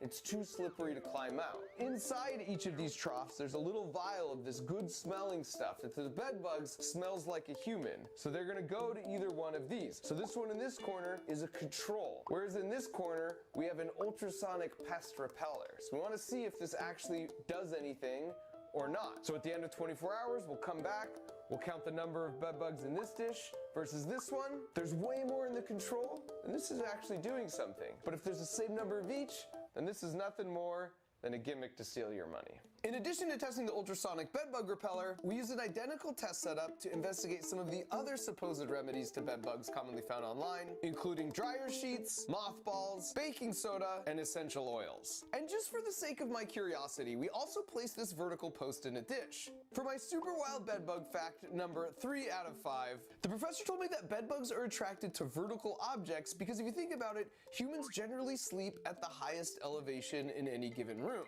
So their logic is just crawl up any vertical object you see until you eventually find a warm-blooded meal at the top. So this is to mimic a bedpost, and we do have an attractant in both trays. The hypothesis is that there will actually be more bedbugs in this tray because you have that vertical post. And if that turns out to be true, that's pretty wild. And in addition to those 6 tests, we set up some residual effects tests where we treated a surface with each of these 3 products you could buy at the local hardware store, specifically marketed to kill bedbugs. And then finally, we tested this fogger spray, also specifically designed for killing bedbugs. Godspeed, little fellas. And then we set it off, leaving 3 dishes of exposed bedbugs at different spots in the same room. And so as a final step, we placed the bedbugs at the center of each of the 6 trays in the bedbug vault, and we were underway. The experiment's all set up. We're gonna close the wooden vault, do a final bedbug check, let her run. And now that the experiments were running, Professor Wong invited us to join him on a research visit to an apartment building nearby that had been receiving frequent reports of bedbugs. So him and his team were going out to collect some samples and to try out some new treatment approaches. And after entering the apartment, it didn't take long to find our first culprit, the bedbug here, which the professor told me was dead. Dead, yeah. When in fact, he was just a good faker. By the way, this is a bit of a warning that some people might find the next few minutes a little gross, so skip ahead a bit if you just want to see the results of the test. It turns out 1 in 1,000 houses or apartments have bed bugs in the US today, which might sound bad, but for my super wild bed bug fact number 4, before 1950, it was 1 in 3 houses that had bed bugs. Hence the origin of the saying, sleep tight, don't let the bed bugs bite. Midnight to 3 a.m. is typically their most active time, and it takes a little more than 10 minutes to get to you, a little less than 10 minutes to feed feed, as you saw with my arm, and a little more than 10 minutes to get back to their hiding spot. If you're suspicious you're sleeping on a mattress with bed bugs, just check under the mattress in the corners and look for bed bug poop stains like this. Just remember, this is more of an extreme case, so yours might not look quite this bad. These two here are actually mating, which we saw quite a bit in the lab too. Which actually leads to my final super wild bed bug fact, and buckle up, because this one's a doozy. Typically in nature, in order to make a baby of a thing, you have a male, which let's say is represented by this plug, and a female, which let's say is represented by this outlet. And if you plug in the cord, you get an adorable little baby. And just like in pretty much all the rest of nature, female bed bugs totally have an outlet, except male bed bugs prefer to take this approach. The scientific term for this is called traumatic insemination. And just like my wall is now damaged, it actually damages the abdomen of the females, leading to significantly shorter lifespans. Researchers aren't exactly sure why they've evolved to use this alternate approach, but it must offer some kind of overall advantage, leading females to lay up to 5 eggs every day, and you can see their handiwork here on that same chair we saw before. Like all insects, bedbugs have an exoskeleton, so what you're seeing here is as they grow bigger from stage to stage, they molt and leave behind their old exoskeleton. How bad is this infestation relative to most you see? Yeah, moderate. Moderate? Heavy ones, you can see tens of thousands of bugs. To prove his point, he later sent me a video of this house with the charming exterior, which they had treated a few months ago. The truly staggering part about this place, though, was that only one person lived there. He just wasn't allergic to their bites, and he just learned to live with them. Back at our thankfully moderate infestation, the professor and his team took some samples for study later and started treating the room. Now, unsurprisingly, the apartments both above and below this one also had some minor bedbug issues. So if you're working to get rid of bedbugs in your apartment, just make sure you let your landlord know what's going on in case the unit next to you happens to be the primary source to prevent you from getting a second wave. And as we were wrapping up, the professor dropped a bit of a bombshell about how it was pretty likely we had at least some bedbugs on us at this point. Even if you can see, you may not see, like... Yeah, they can. Which is why he always plays it safe. Oh, actually, I have spare clothing always. When I go home, I always wash it. This shoes only for bedbug shoes. What?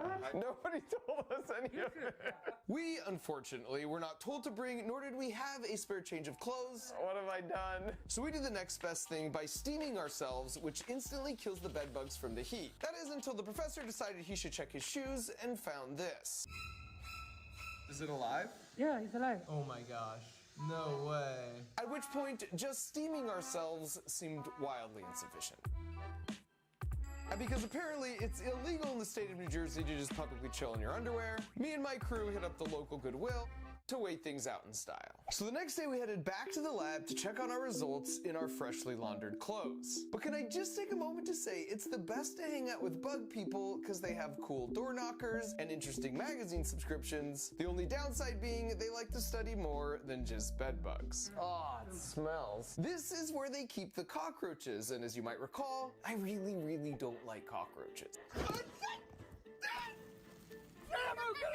Each one has thousands of those. Wow, that's so disgusting. Oh, these are the kind I hate. So these are the American, largest one in the US. Their freaking antenna? That's the worst sound in the world. Wait, they have wings? Yeah, they have wings. In Florida, they can fly too. But here, the temperature is cold. So if it was a little warmer in this lab, they would fly? They will fly. Oh my God! Let's get out of here. So we made our way back upstairs where I felt much more comfortable. Time to check the results. So this ultrasonic pest repeller did nothing. If anything, it attracted them. We had 120 bed bugs with the ultrasonic sensor. Over here for the control, we had 101. Clearly that does nothing to repel bed bugs. And of course that confirms our hypothesis considering bed bugs don't even have ears. Not to mention that apartment we visited had a couple plugged into the wall themselves. So definitely save your money on that one. Next up was the vertical post test. That is wild. There are so many over here by the vertical post. Literally none over here on the other side. And the remaining 4 tests all had similar results. So I'll just show the average, which was around 4 bed bugs trapped in the dish that was surrounded by either the dryer sheets, mothballs, baking soda, or essential oils, with around 26 bugs trapped in the control. These results clearly show bed bugs prefer to avoid these 4 items because they all have a really strong scent and and bed bugs have a really good sense of smell, but they don't do anything to kill the bed bugs. According to the professor, these act more as an annoyance, but the bed bugs would gladly walk over them if it was between temporarily having to deal with the smell and starving to death.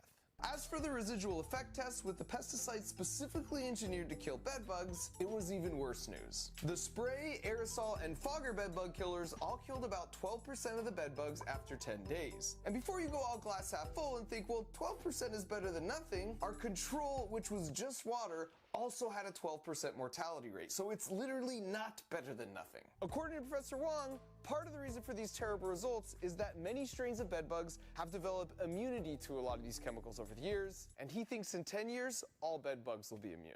And this sort of makes sense because they're constantly undergoing localized mass extinction events when people try and spray them, and only the most hardy minorities survive each time and pass on their increasingly pesticide-resistant genes. There were some chemicals that on average were effective in killing about 50% if you sprayed the bed bugs directly. But if they were just hanging out in the area you sprayed later, it's once again the same as water. The problem with this is you'll only ever see a small portion of the bed bugs you actually have. So direct spray pesticides are sort of pointless if your goal is to eradicate the entire population. That's the bad news. Now here's the good news. There was a superstar in our test, and that was the diatomaceous earth, with a nearly 90% mortality rate after 10 days. This stuff is just crushed, fossilized shells from tiny prehistoric aquatic organisms called diatoms. The key here is their shells were silica-based, and silica is what you see in those packets you see sometimes in packages that you're not supposed to eat. Silica is useful because it absorbs moisture incredibly well. For bed bugs, this is a bummer because when they walk by it, it sticks to their exoskeleton, as you can see here under the microscope, and they die from dehydration in a matter of hours to days. We're eating lunch right after this, which is a bad idea in hindsight. The best part here is they end up transferring this to each other back in their hiding spots. And since every organism needs water to live, they can never develop immunity to it. There's also one more bit of really good news, and that's bed bugs die at 122 degrees Fahrenheit. Like, instantly.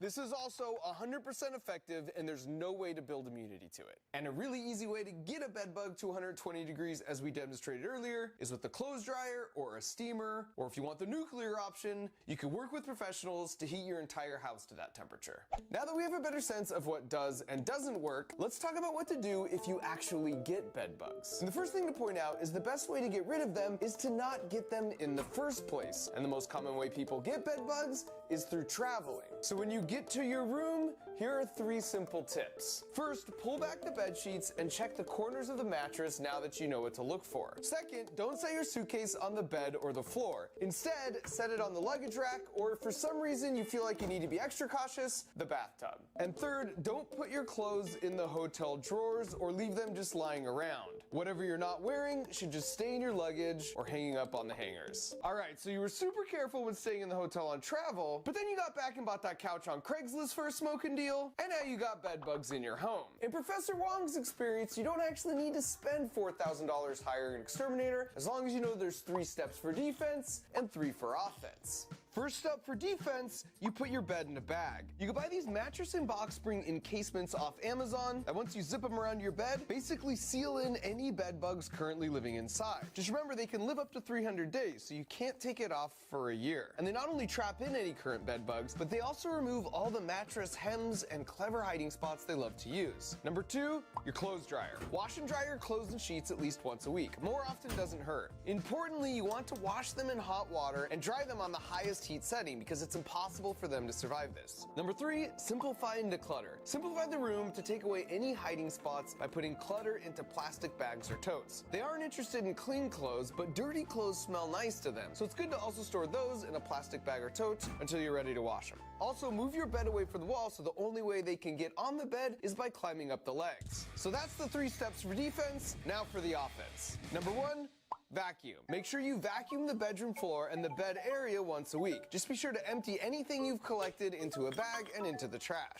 At number 2, we've got diatomaceous earth, which, as you recall, was the superstar from our tests. You should definitely apply this around the bed, but it's especially useful in penetrating the cracks and crevices close to the bed, including around and behind power outlets. The key is applying just a light dusting like this. If you leave it in clumps, it will actually backfire and not be as effective because they'll just navigate around it. And And finally at number 3, we've got steam. A simple closed steamer like this will do the job. And I think it's great that with all the years and money spent on creating all these synthetic pesticides, the 2 most effective methods for killing bed bugs are just crushed up rocks and really hot water, which are by far the 2 most simple and natural. Use the steamer all around your bed once a week, but if you find something you want to treat you can't steam or put in the dryer, you can put it in a bag and then put it in the freezer for 3 days, and that will also kill them. Professor Wan said if you have a small infestation and you just notice them, then using these 3 defensive and offensive steps will totally take care of the problem without needing to spend money on an exterminator. However, if you've got a lot of bed bugs and you've had them for a long time, then getting professional help is probably a good idea. The entire house heating option takes about 8 hours, and it's the most surefire way to totally eradicate every bed bug along with any eggs all at once, but it can cost up to $4,000 depending on the size of your place. Now that you're playing both defense and offense and things are looking good, stick these traps under the bed legs so you can monitor and have some peace of mind that they are in fact totally gone.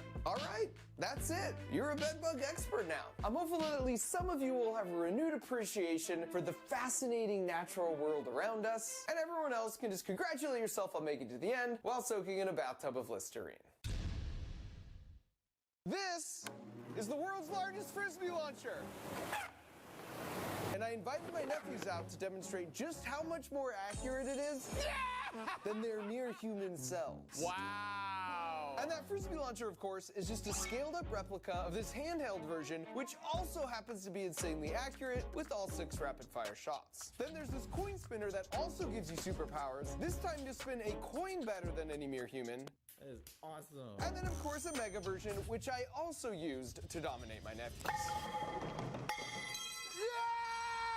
And if you want to watch both of those mega build videos, you can find them over on the Crunch Labs YouTube channel, because this is Crunch Labs. It's an actual place with a tennis ball cannon, the world's longest Hot Wheels track, secret passages, and a bunch more inventions. It's where we not only build all the creations for my YouTube channel, but most importantly, it's where we design these monthly Crunch Labs build boxes to help you think like an engineer too.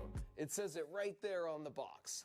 So you get the box that has the handheld frisbee launcher or that handheld coin spinner delivered right to your door, but then when you open it up, there's a link to a video where you not only build it alongside me, but I teach you all the juicy physics of how the toys work. And the best part of it all is every month we randomly select 1 box to slip in the platinum ticket. If it happens to be your box, Oh my gosh! Oh my gosh!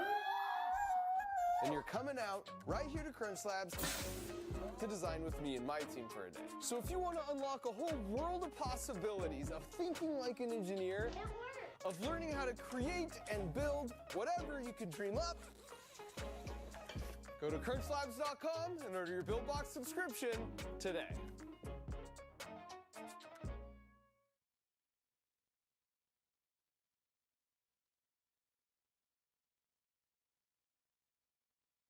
In baseball, there's a ton of ways to mess up. But did you know that somebody actually messed up so bad they had to evacuate the Capitol building?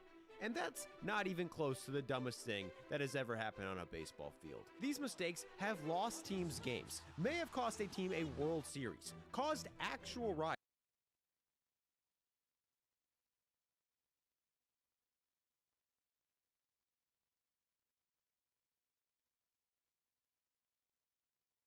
This tiny robot mouse can finish this maze in just 6 seconds.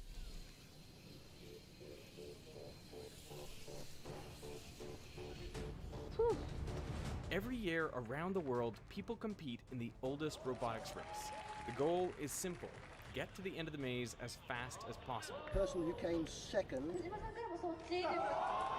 lost by 20 milliseconds. But competition has grown fierce. When somebody saw my design, they said, "You're crazy." Why is there so much tension? What's riding on it? Honor? Honor?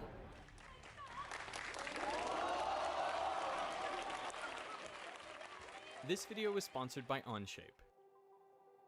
In 1952, mathematician Claude Shannon constructed an electronic mouse named Theseus that could solve a maze. The trick to making the mouse intelligent was hidden in a computer built into the maze itself, made of telephone relay switches. The mouse was just a magnet on wheels, essentially. following an electromagnet controlled by the position of the relay switches. He is now exploring the maze using a rather involved strategy of trial and error. As he finds the correct path, he registers the information in his memory. Later, I can put him down in any part of the maze that he's already explored, and he'll be able to go directly to the goal without making a single false turn.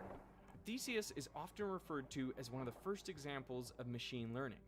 A director at Google recently said that it inspired the whole field of AI.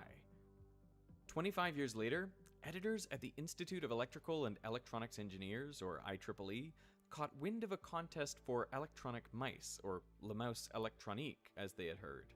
They were ecstatic. Were these the successors to Theseus? But something had been lost in translation. These mice were just batteries in cases, not robots capable of intelligent behavior. But the misunderstanding stuck with them, and they wondered, why couldn't we hold that competition ourselves?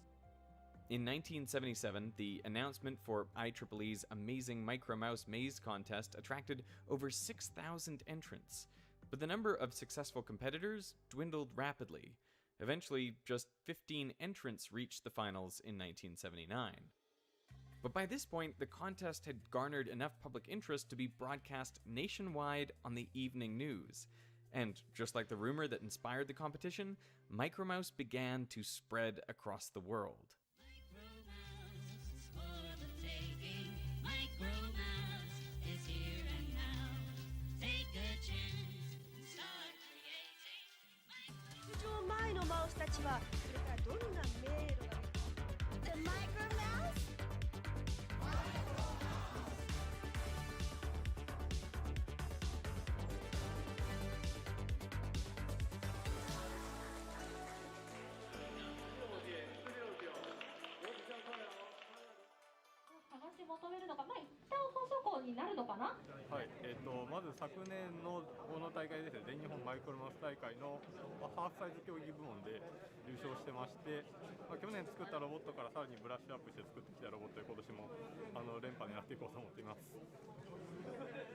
Even people in the top 2 or 3, you can see them trying to set their mice up and they can barely find the buttons to press because it's absolutely nerve-wracking.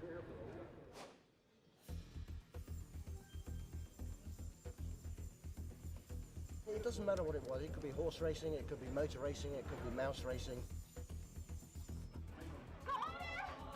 If you have a shred of competitiveness in you, you want to win, right?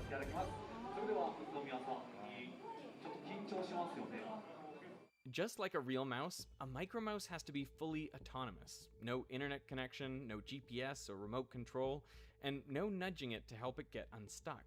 It has to fit all its computing, motors, sensors, and power supply in a frame no longer or wider than 25 centimeters. There isn't a limit on the height of the mouse, but the rules don't allow climbing, flight, or any forms of combustion, so rocket propulsion, for example, is out of the equation.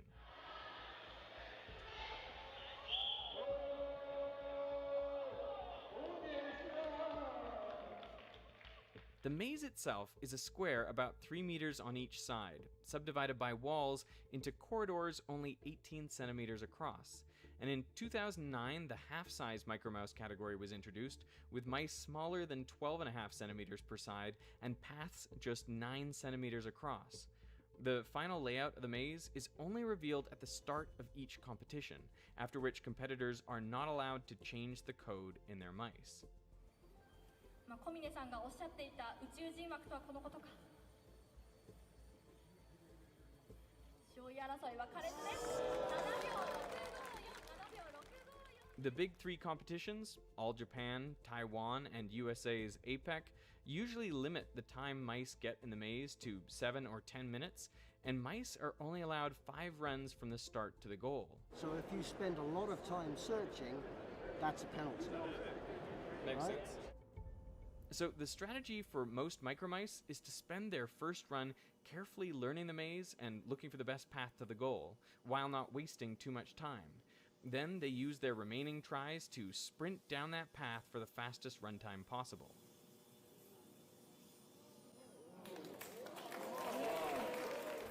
Solving a maze may sound simple enough, though it's important to remember that with only a few infrared sensors for eyes, the view from inside the maze is a lot less clear than what we see from above.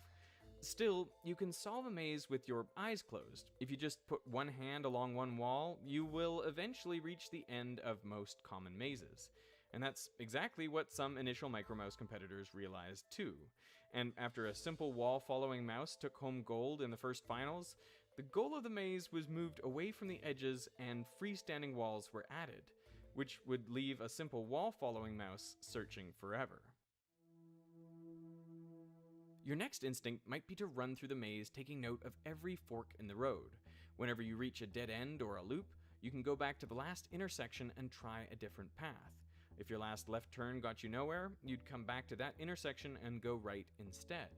You can think of this strategy as the one a headstrong mouse might use, running as deep into the maze as it can and turning back only when it can't go any further. This search strategy, known as depth-first search, will eventually get the mouse to the goal. The problem is, it might not be the shortest route, because the mouse only turns back when it needs to, so it may have missed a shortcut that it never tried. The sibling to this search algorithm, breadth-first search, would find the shortest path. With this strategy, the mouse runs down one branch of an intersection until it reaches the next one, and then it goes back to check the path it skipped before moving on to the next layer of intersections. So the mouse checks every option it reaches, but all that backtracking means that it's rerunning paths dozens of times. At this point, even searching the whole maze often takes less time.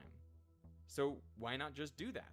A meticulous mouse could search all 256 cells of the maze, testing every turn and corner to ensure it has definitely found the shortest path. But searching so thoroughly isn't necessary either. Instead, the most popular Micromouse strategy is different from all of these techniques. It's a search algorithm known as flood fill. This mouse's plan is to make optimistic journeys through the maze. So optimistic, in fact, that on their first journey, their map of the maze doesn't have any walls at all. They simply draw the shortest path to the goal and go. When their optimistic plan inevitably hits a wall that wasn't on their map, they simply mark it down and update their new shortest path to the goal. Running, updating, always beelining for the goal. Under the hood of the algorithm, what the Micromouse is marking on their map is the distance from every square in the maze to the goal. To travel optimistically, the mouse follows the trail of decreasing numbers down to 0. Whenever they hit a wall, they update the numbers on their map to reflect the new shortest distance to the goal. This strategy of following the numerical path of least resistance gives the flood fill algorithm its name. The process resembles flooding the maze with water and updating values based on the flow. Once the mouse reaches the goal, it can smooth out the path it took and get a solution to the maze. However, it may look back and imagine an even shorter, uncharted path it could have taken. The mouse might not be satisfied that it's found the shortest path just yet. While this algorithm isn't guaranteed to find the best path on first pass, it takes advantage of the fact that Micromice need to return to the start to begin their next run. So if the mouse treats its return as a new journey, it can use the return trip to search the maze as well.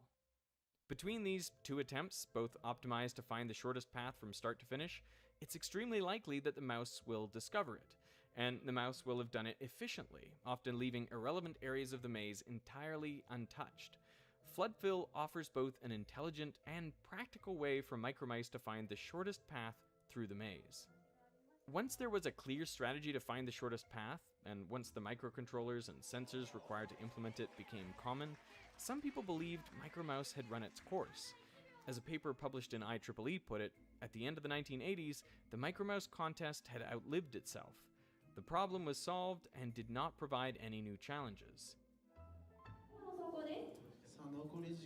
In the 2017 All Japan Micromouse competition, both the bronze and silver placing mice found the shortest path to the goal, and once they did, they were able to zip along it as quick as 7.4 seconds. But Masakazu Utsunomiya's winning mouse, Red Comet, did something entirely different. This is the shortest path to the goal, the one that everyone took.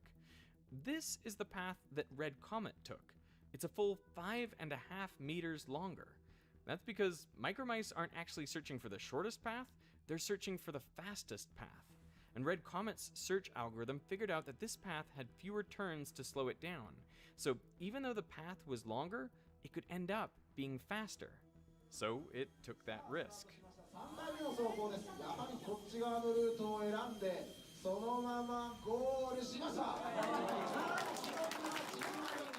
It won by 131 milliseconds. Differing routes at competition are now more common than not, and even just getting to the goal remains difficult, whether due to a mysterious algorithm or a quirk of the physical maze. It's a little bit like a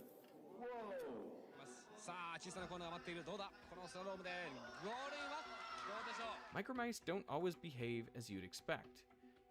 なんですが、実はこのマウスなぜか走行中に止まってフラッシュ書き込むときにフリーズするっていうバグを抱えていまして今4分ぐらい走ってたので、それ起きたら僕はもう倒れてました。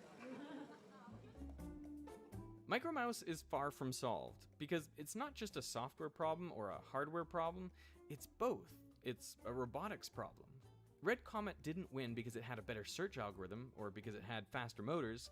Its cleverness came from how the brains and body of the mouse interacted together. So it turns out solving the maze is not the problem, right? It never was the problem, right? But it's actually about navigation, and it's about going fast. Every year, the robots get smaller, faster, lighter. There is still plenty of innovation left, and there's a small group of devotees in Japan busy building quarter-sized Micromouse, which would sit on a quarter.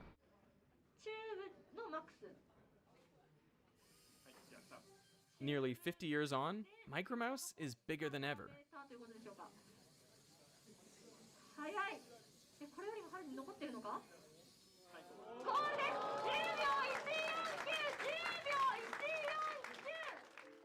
Competitions have appeared solved at first glance before.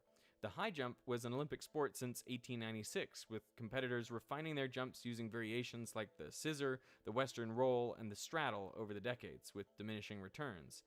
But once foam padding became standard in competition, Dick Fosbury rewrote the sport in 1968 by becoming the first Olympian to jump over the pole backwards. Now almost every high jumper does what's known as the Fosbury flop.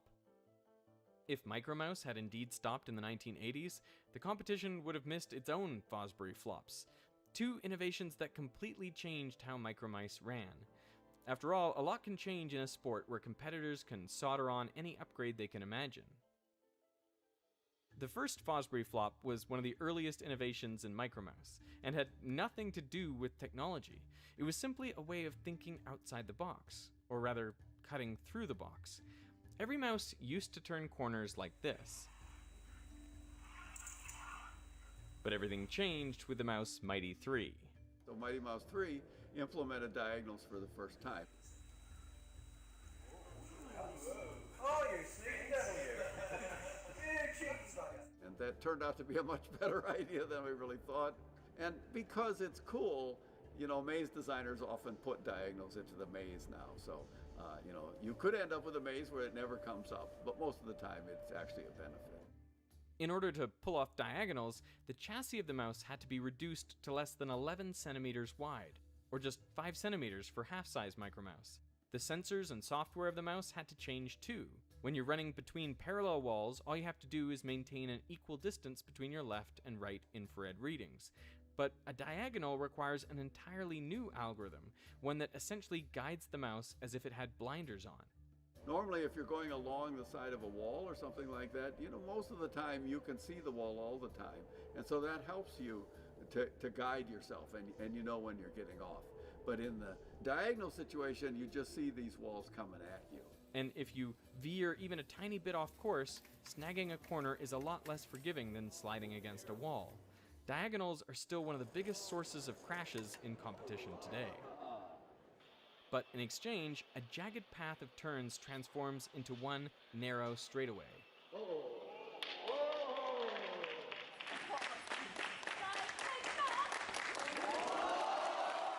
These days, nearly every competitive Micromouse is designed to take this risk. Cutting diagonals opened up room for even more ideas. Around the same time, mice were applying similar strategies to turning. Instead of stopping and pivoting through 2 right turns, a mouse could sweep around in a single U-turn motion.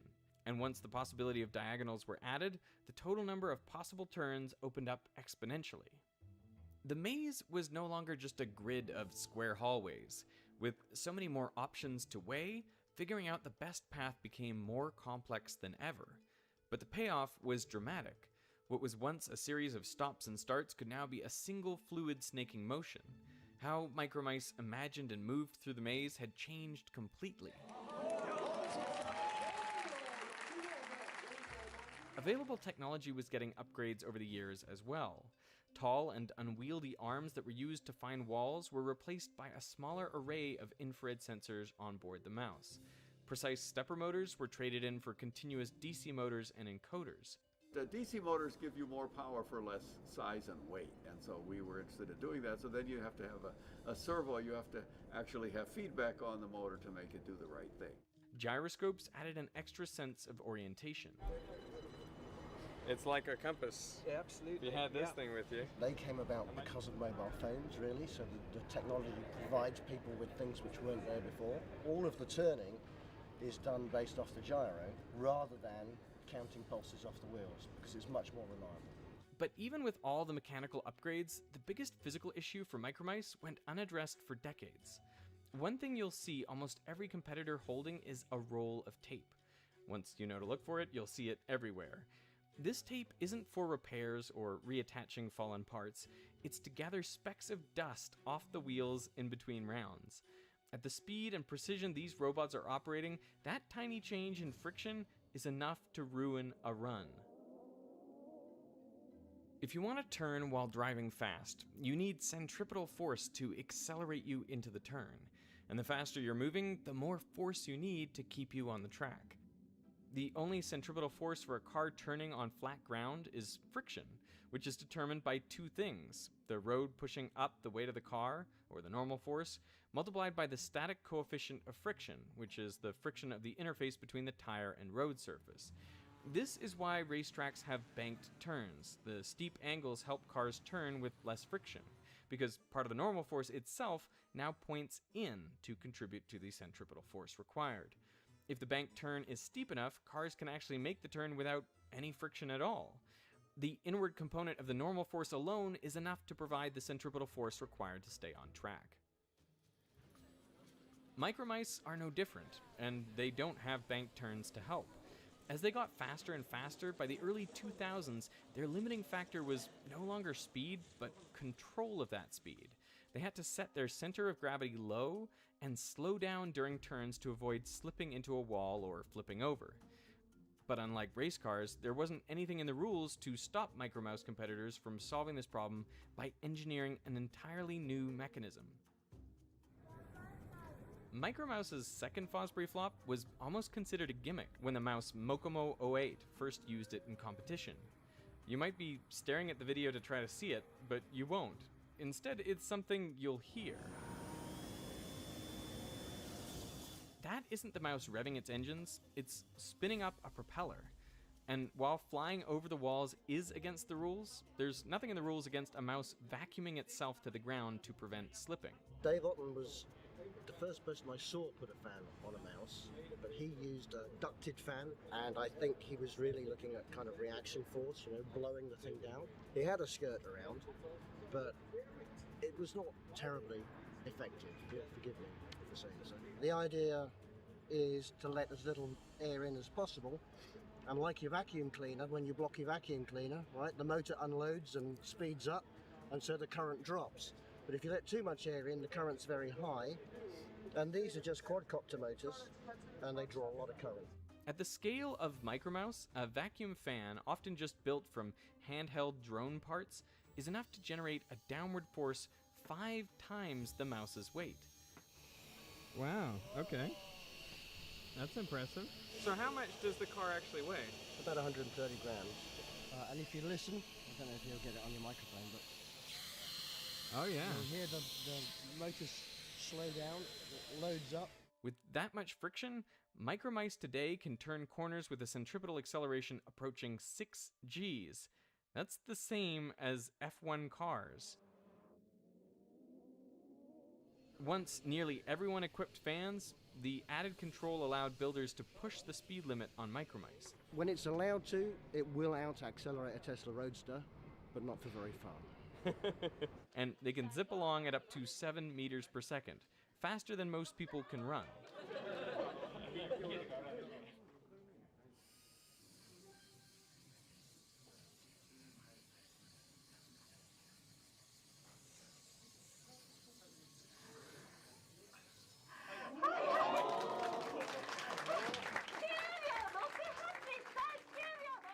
Every one of the features now standard on the modern Micromouse was once an experiment, and the next Fosbury flop might not be far off. The first four-wheeled Micromouse to win the All-Japan competition did so in 1988, but it would take another 22 years of the winning mouse growing and losing appendages before four-wheeled mice became the norm. With Micromice still experimenting in 6- and 8-wheeled designs, omnidirectional movement, and even computer vision, who knows what the next paradigm shift will be. Your time on the maze actually begins only when you leave the start square. So he's not penalized for any of this time. But if you want to get started with Micromouse, you don't need to worry about wheel count or vacuum fans or even diagonals. It is, to my mind, the perfect combination of all the major disciplines that you need for robotics and engineering and programming, embedded systems, all wrapped up in one accessible bundle that you can do in your living room, and you don't need a laboratory to run it. You come along because you're curious, and then you think, I could do that. That doesn't look so hard. And then you're doomed, really. If it sucks you in, it turns into quite a journey. 10秒。いや、時間は問題じゃないんだ。さあ、あとコンマ。頼む、行ってくれ。すごいです。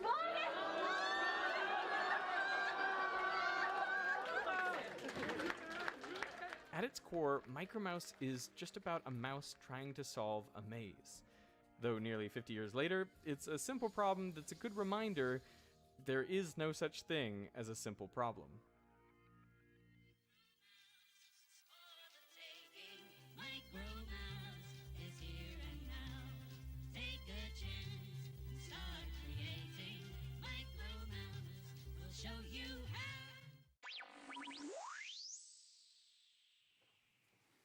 If you want to build your own Micromouse, you'll likely need to design parts using a 3D CAD program like Onshape, the sponsor of this video. Onshape is a modern CAD plus PDM system designed for businesses and completely free for makers and hobbyists to use. Any serious hardware product needs a precise design in order to be successfully made in the real world, from a Micromouse model like this one to a professional V2 engine model like this one. Unlike traditional CAD programs which are installed on premises, Onshape was built entirely in the cloud, which allows engineering and design teams to collaborate like never before. Onshape allows you to work together in real time on the same design with multiple users, just like Google Docs. This completely eliminates the need for emailing large files back and forth and trying to keep track of who has the most recent version, whether it's V2 or V22. With Onshape, agile methodologies that are common in software development are now being adopted in hardware development to allow companies to build better products faster. Onshape's not only great for businesses, but also for open source projects or just working on designs with your friends. Again, it's totally free for hobbyists, so you can try it out for yourself as much as you like at onshape.pro/Veritasium. You can take Onshape with you wherever you go. You don't need a powerful desktop or a specific operating system to run it. Whether you're on a Mac or PC, or even just on your phone, you can easily use Onshape. So to get started, sign up for free at onshape.pro/Veritasium. I want to thank Onshape for sponsoring this video, and I want to thank you for watching. This metal is about as close to magic as it is possible to find in nature. I just don't get it. It can adjust its arrangement of atoms to return to some predefined shape. But it also converts between mechanical and thermal energy, And it can stretch up to 30 times more than an ordinary metal and still spring back to its original size. I can feel it in my hands shrinking back. Because of these unique properties, it's being used in everything from medical devices to toys to bulletproof bike tires. And it's allowing NASA to reinvent the wheel for space exploration. This is the bones of the tire. The bones of the tire is a slinky. So basically, this is the slinky applied to the rim. You just wrapped a slinky around a rim. Yeah, it doesn't get any simpler than that, right? Here is a bicycle that has slinkies inside a polymer, if you look inside there. This tire does not require air pressure to work. The structure and shock absorption are all provided by that metal slinky. So that's like around 100 psi, or what a normal road bike would feel like. Yeah. Which means you should be able to puncture it with no loss of performance. So we're gonna drive it over a bed of nails. But first, we'll test a traditional pneumatic tire, just to make sure these nails are sharp.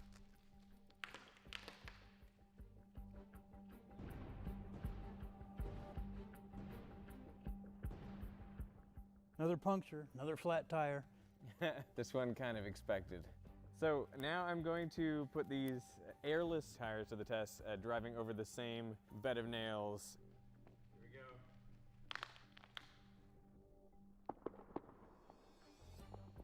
I heard a lot of pops. I must have hit some nails. I don't feel anything different.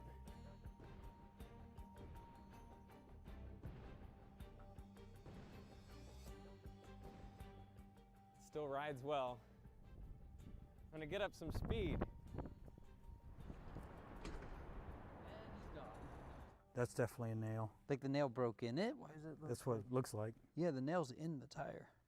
We're now gonna try to shoot a bullet into the tire and see what happens. 3, 2, 1.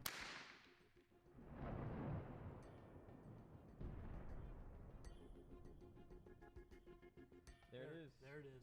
Woo, look at that! Wow. It's a really clean shot straight through. Yep. Barely even see the mark on the tire. Looks like this one actually hit the alloy? Yep. It does to me. Yeah, that's what it feels like. You can see we spliced off some of the bullet before we even got to the cardboard. How's it ride? Yeah, no problems. Bulletproof bicycle. This bulletproof bike tire actually comes out of NASA's research into making wheels for space missions. It is really hard to make good wheels for other planets. I mean, a lot of the places we want to send rovers to, there is no or very low atmospheric pressure. We can't use rubber pneumatic tires because of the extreme conditions on the Moon and Mars. There's no confining pressure outside of it. It could basically explode. Besides, with temperatures dropping to extreme lows, rubber becomes brittle. If this were a flagpole, the temperature facing the sun would be 250 degrees Fahrenheit above zero. In the shadow is 250 degrees below zero. Let's put some rubber on the moon.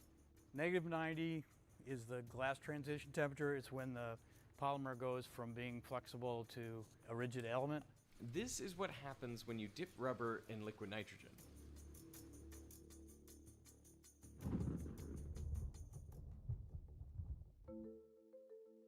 That's why you can't send rubber to the moon. This is why almost all the wheels used for exploring other planets have been made of hard metal. This is actually a spare for the Curiosity rover. It's made out of aluminum, a single billet that gets machined down so you don't have to worry about fasteners or welds or anything like that that could potentially be a failure point. But with it being so expensive to launch matter into space, the wheels have to be as lightweight as possible. It's light-ish, but it's still heavy. To meet those mass limitations, they made this skin 0.7 millimeters thick. Thinner than a credit card. Yep.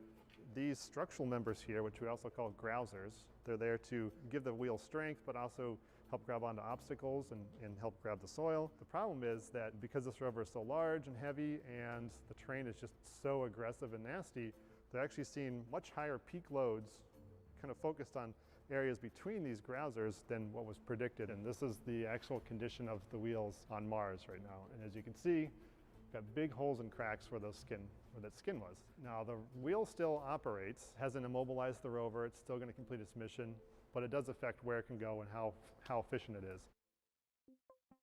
When you apply a force to a material, that is known as a stress. And what you're really doing is tugging on all the atoms inside the object. And as a result, their spacing changes a little bit, and so the material deforms. For example, if you pull on an object, it will get slightly longer. And the per unit change in length is called strain. Now, for most materials under low stresses, strain is directly proportional to the stress applied. I mean, the more you stress it, the more it stretches. And the material is elastic. If you remove the stress, the object goes back to its original size. So no atoms have moved around and no bonds have been broken or formed. You've just made them flex when you applied that stress. But if the stress applied exceeds the yield strength of the material, well, then the strain is so great that the atoms can't maintain their positions relative to each other. Defects called edge dislocations can move through the material. The atoms are actually rearranging themselves, and so the deformation is not reversible. It's plastic deformation. So the object won't go back to its original shape when the stress is removed. If enough stress is applied, the material can completely fracture. In the worst case scenario, this results in holes like in the Mars rover wheels, which reduce their performance and ultimately could jeopardize the mission. Ordinary metals can withstand a strain of only around 0.3 to 0.8% elastically. Any more than that, and they undergo plastic deformation, so they won't return to their original shape. Ultimately, they could even fracture. There you go. Right? Yeah, and you kinked it too. Kinked it and stretched it. And that's why every component of a space vehicle is designed never to stretch more than that 0.3 to 0.8%. But that's a significant limitation. There is a different type of wheel that NASA has tried in space, which are those on the Apollo Lunar Roving Vehicle, or LRV. That particular structure that they built is something that we call a pantograph. All it is it's a set of wires that have been over under woven. And this on the surface here to get grip, also to strengthen? It's primarily to ensure that the tire does not sink into the ground. So they did some studies with these tread strips to figure out how much coverage they needed. And so they found out that roughly 50% was enough to keep the tire kind of floating on the surface and still maintain that flexibility. The Lunar Roving Vehicle wheels worked well for the short distance journeys traveled on the moon. I mean, the farthest this vehicle ever went was 36 kilometers. But still, these wheels needed to be designed to minimize plastic deformation of the steel mesh. And so they put this internal structure inside there, we call it a bump stop. So as they hit a bump, and this is deformed, when it hits that, it stops the deformation to keep it just below that proportional limit where they would induce plasticity. This wheel was good enough for the short Apollo missions, but for longer journeys, a bump stop won't be enough to prevent plastic deformation building up over time. Mesh steel wheels have been tried on Earth, but their performance does degrade over time. This was the Mars steel spring tire we made and drove on that same test rig, and there's no fracture, but you see a lot of permanent deformation there. What we need is a material that is strong and durable like steel, but which can endure much more strain without deforming permanently. And that is where this stuff comes in. In 1961, the Naval Ordnance Laboratory was doing experiments with different alloys involving nickel and titanium. A sample that had been repeatedly worked, heated, and cooled was shown to one of the associate technical directors, who just happened to be a pipe smoker. So he decided to see what the sample would do if he applied a bit of heat from his lighter. And when he did that, he found that the material changed shape.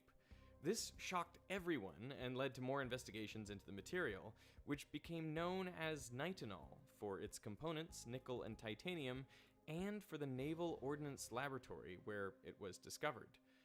So why did nitinol change shape? Well, it's really because the alloy can undergo a phase change in the solid state. In heated nitinol, the atoms are arranged in a cubic lattice arrangement, and this phase is known as austenite. But upon cooling, the atoms ease into a form known as twinned martensite. It's a messier, lower symmetry arrangement of the atoms. And in this phase, you can apply stress to the material and deform it. But unlike in an ordinary metal, this deformation is not causing bonds between atoms to break and edge dislocations moving throughout the material. No, in this case, the crystal structure is changing once again to a detwinned form of martensite. And now, when you heat it back up, the material goes from martensite back to being austenite, which means all the atoms go back to their original locations, and so the material returns to its original shape.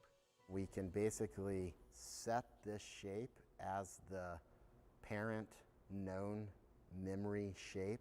That's why we call it shape memory. I can stretch this out. If I cooled it down, I could stretch it out even more. But as soon as I heat it back up, it'll remember that original parent shape.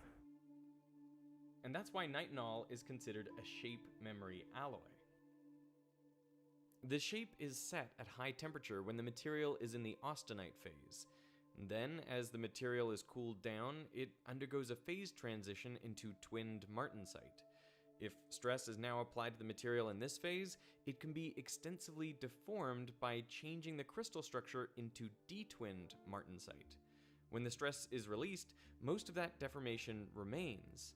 But when the sample is heated, the atoms return to the austenite phase, which returns the material to its original shape. It's like you're barely in the water. No, and it's it just... as fast as you can conduct heat to it or get heat away from it. Whoa. I mean, that's cool. This is the property of nitinol that most people are aware of, and one that makes it useful for a lot of applications. So that's a stint. They slightly cool these down right below to martensite, and then they crush it or elongate it. So you can see it gets real thin. And then they put in a catheter, and that catheter goes through the body to the place where they want to deploy the stent. And then upon deploying it, it bounces right back, increasing that outer diameter and opening that artery. Nitinol is absolutely perfect for that. Shape memory alloys can actually generate significant forces when they're heated, which means they can also be used as actuators. You're going to see a huge amount of force and stress build up in the wire, which we can see with here, how much it's pulling. 6 pounds, 7.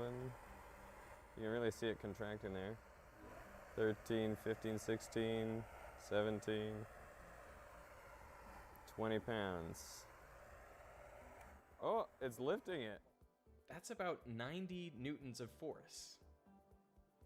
Scientists have even used shape memory alloys to fracture a rock.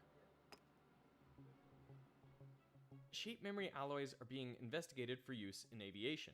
I made a video before about vortex generators, which are these little fins that stick up out of the wing of a plane to trip the airflow into turbulence. This is important for takeoff and landing, to keep the flow attached to the wing so you don't stall. But when you're up at cruise and you don't need those vortices being generated, you want these to stow because they're a drag penalty. As the plane just climbs from takeoff to cruise, we go from some temperature on the ground to something close.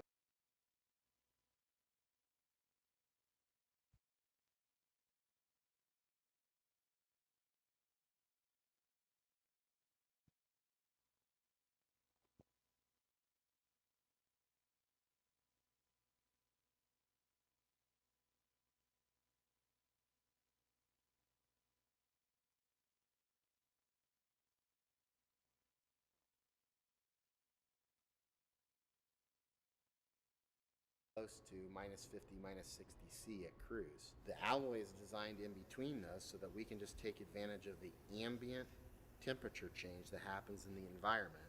When we cool this one down, no controller, no operator, it autonomously stows flat. The temperature at which the material transitions between austenite and martensite can be tuned to be anywhere between minus 150 to positive 350 degrees Celsius. This is done by changing the ratio of the elements and using different heat treatments. And then as that would heat back up, coming into landing,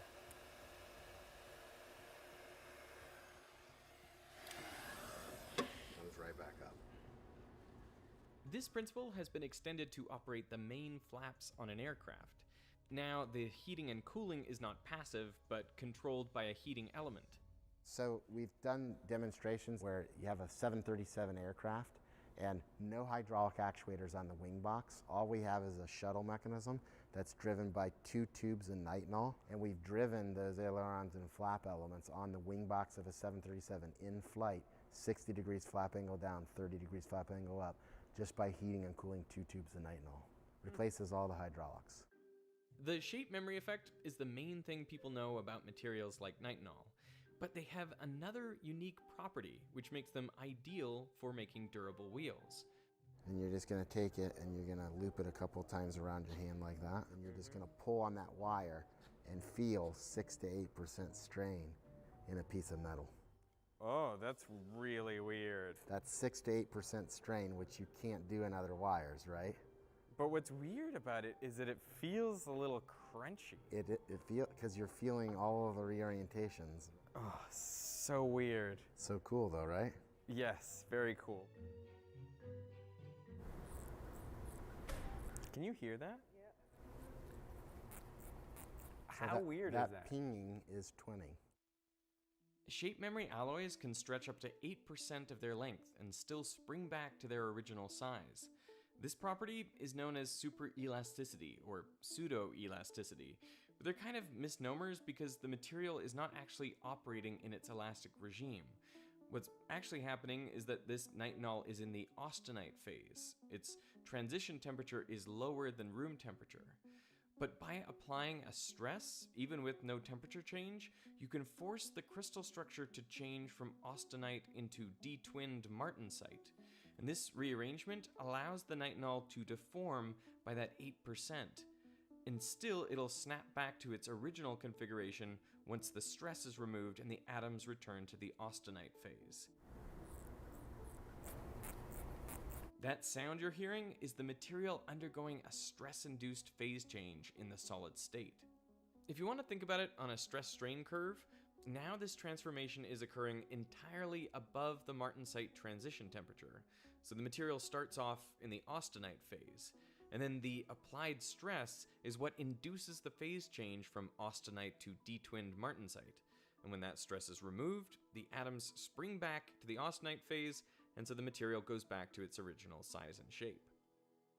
If this were a normal tube, I would bend it to here and it would plasticize. If it was a brass tube, which has a plastic buckling mode, it would go like this and it would actually buckle the wall. I would never take my hands and bend them like this and have it completely return to shape. At the bend, the nitinol is transforming from austenite to martensite and back. When we go from the higher symmetry phase, the austenite, to the lower symmetry daughter phase, which one is it? Exothermic or endothermic? I feel like that should be exothermic. Good job, science guy. If you were to put your hand around this tube, you'll actually feel the heat energy, the enthalpy of that transformation evolving as heat. You ready? Yep. Oh yeah, that's real hot. That actually is like burning. Like I can't keep my hand on it. No, keep your hand on it. It won't burn you. That's hot. When the stress is removed and the material goes back to being austenite, that phase change is endothermic. It absorbs heat. Right? It's like you could use that for a refrigerator. So it's exactly right. So another area where these materials are being applied is in a field called elastocalorics, where we use this transformation to do things like equivalent to heat pumping. I want to shoot this with our thermal camera. We got a FLIR with us. How's that? This dissipation potential can act a little bit like the dissipation in the shock absorber, right? So the tire itself could actually perform some of that dissipation potential on its own. It almost acts as a damper. Right. To get rid of that energy loss, so then your tire actually has the potential of becoming a complete suspension system, which obviously really simplifies building vehicles for space. The original tire, when I put load on it, okay, you can see I'm only transferring a load from the footprint to this little section of the tire, right? By tying this bump stop element to here, when I go through a footprint, you can see now I'm transferring load 360 degrees around the tire, right? By doing that, I have now increased my load carrying capacity significantly without adding any more mass. So to make a tire out of shape memory alloy, they weave nitinol springs together into a mesh. It's a pretty tedious and time-consuming process.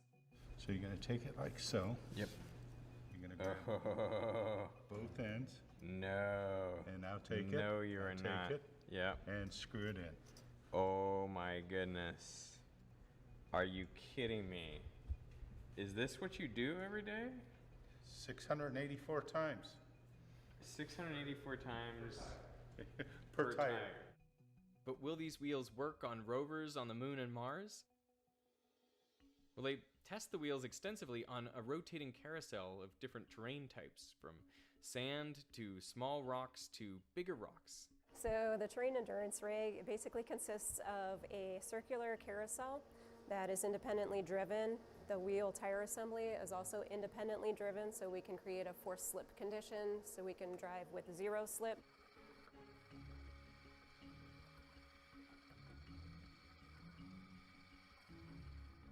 And this is about how slow a Mars rover would be traveling. Average speed is about 6.7 centimeters per second. That's a nominal speed. They don't go too fast. All right, I'm gonna go walk on simulated moon regolith. It looks like beach, and it feels like beach. This side is meant to simulate the surface of the moon, and this side is meant to be the surface of Mars. It is very sinky sand.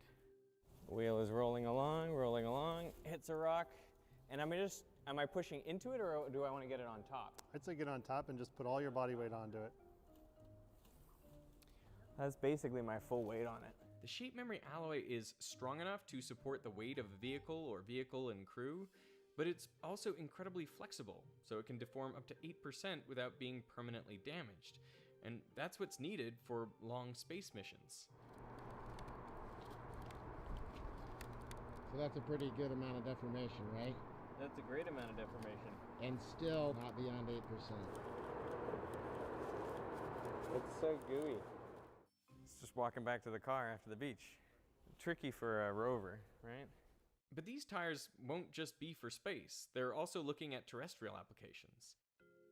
Most aircraft, the tires on those aircraft, they have to be pressurized to really, really high pressurizations, 300, 400 PSI, not the conventional 30 to 60 PSI you do in a car or truck tire, right? We have issues where at those huge pressurizations, they can explode. The other construct is maintenance, right? So if I'm a pneumatic tire and I'm relying on that pneumatics for the performance of the system, I have to always be checking the air pressure to make sure that I'm at the right inflation pressure so that I'm not burning too much fuel, or I'm not at a place where I could potentially pop a tire because of the loads. By going to a structural system that doesn't rely on air and is designed specifically for the application, all of those things go away. They've tested one on a Jeep. Since it doesn't rely on pressurized air for support, you just can't get a flat tire. Plus, it can never be underinflated, which significantly improves fuel economy. With a metal that works like magic, you can make airless tires that will take us off-road, on-road, into the air, and across other worlds.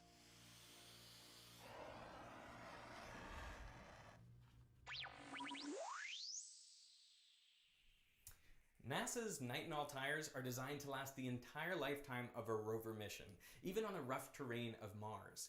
But here on Earth, few products last a lifetime. From bike tires to phones to toothbrushes, pretty much everything wears out. But with Henson Shaving, the sponsor of this video, you may never need to buy another razor again in your life. Henson actually came out of an aerospace machine shop that built parts for the Mars rover and the ISS, so they are experts in precise, high-quality work. If the temperature to manufacture their rover parts changed as little as 1 degree, they had to scrap the entire piece, and that sort of precision is overlooked by most razor manufacturers. In a typical razor, the blades flex and bend when they make contact with the skin, and this movement causes micro cuts leading to skin irritation and razor bumps. To many people, this is just an inevitable part of shaving, but it doesn't need to be. If you want advice about a good razor, trust a guy with a beard. This is Henson's AL13 razor. It's so precise that the blade extends past the shave plane by exactly 0.0013 inches. That's less than the width of a human hair.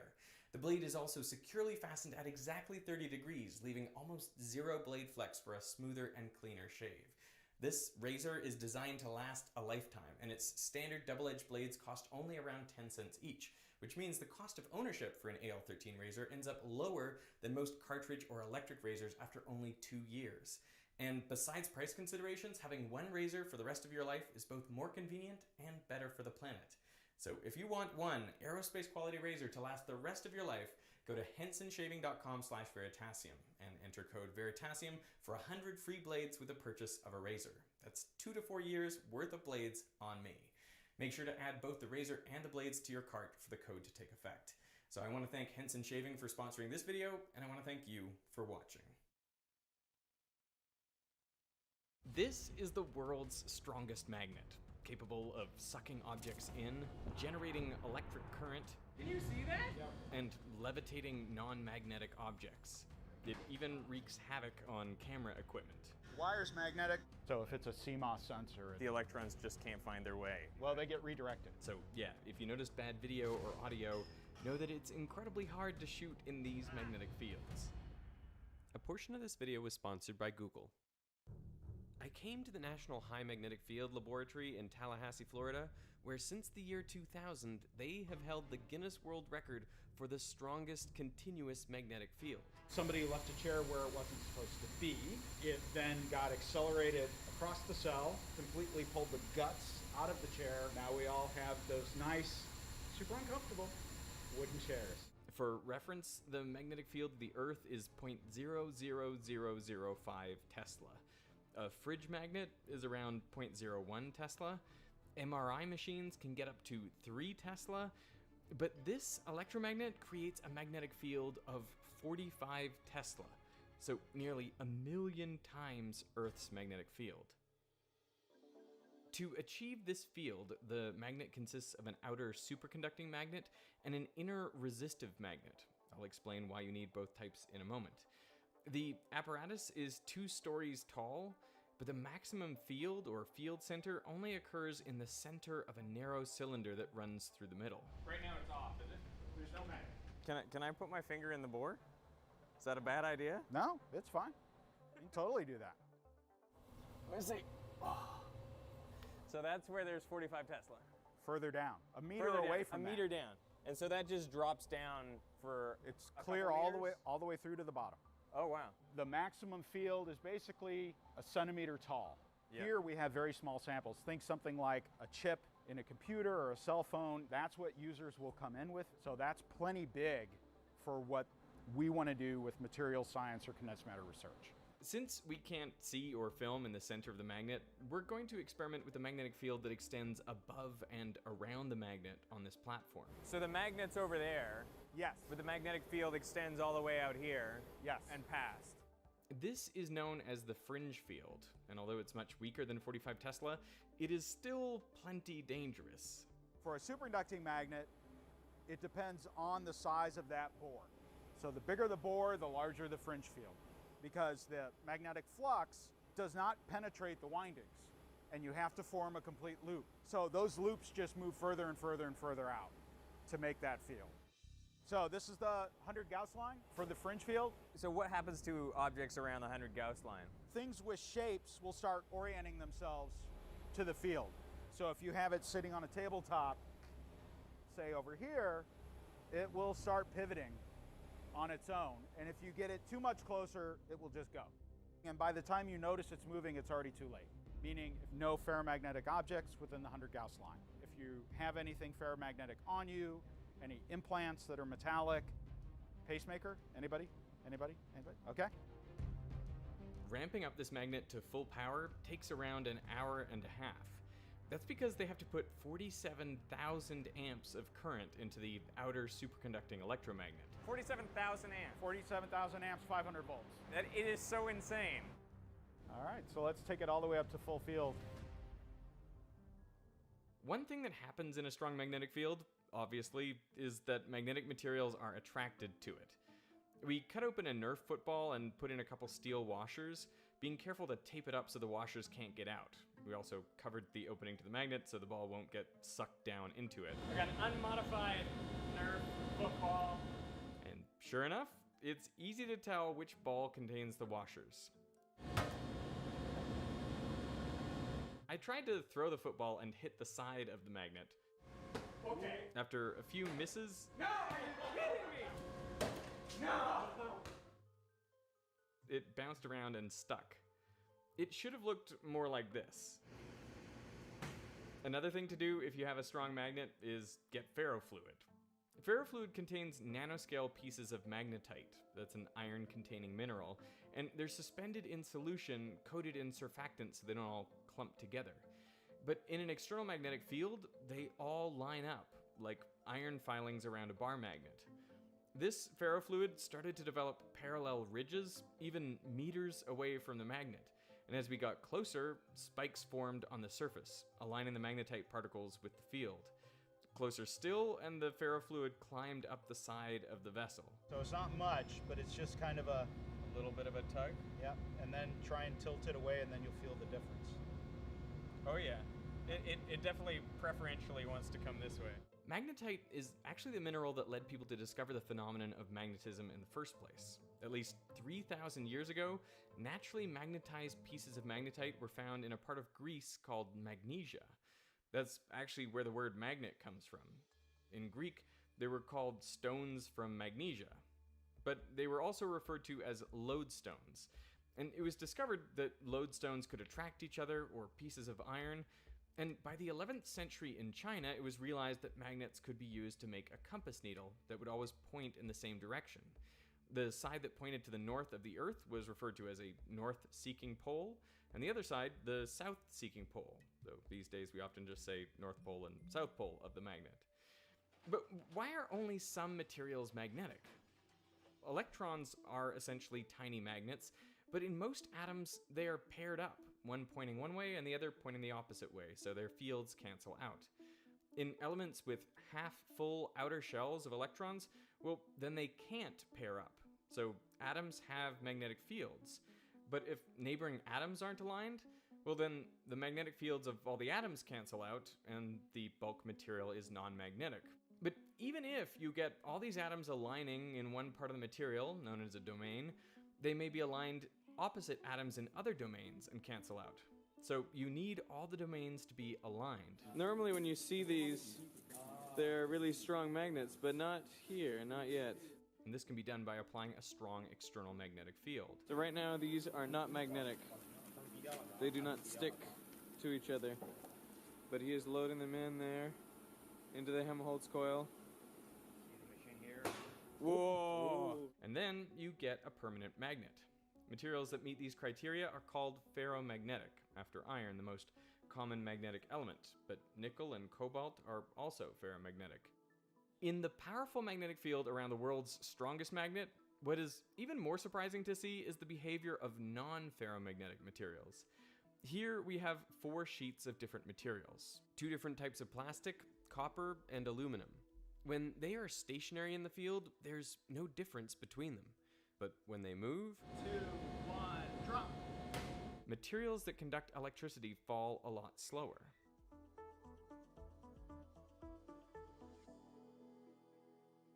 I'll get into that, but first, this portion of the video was sponsored by Google, and they were interested in this video because it's all about magnets, which are core to our future. Electric vehicles, for example, use electric motors which need magnets to work, and US search interest for electric vehicle reached an all-time high in the last 12 months. That is, according to Google Trends, a tool that allows you to see what people are searching for.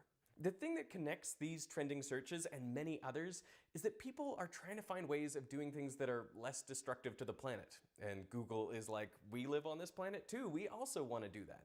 In fact, Google has matched 100% of their electricity use with renewable energy since 2017. They also run Project Sunroof, which helps people decide if solar is right for their home by providing Google Maps data to create a 3D model of your roof and estimate energy savings from rooftop solar. Personally, I'm just happy to learn that people are searching for things related to sustainability, and that Google has made a real commitment to sustainability too.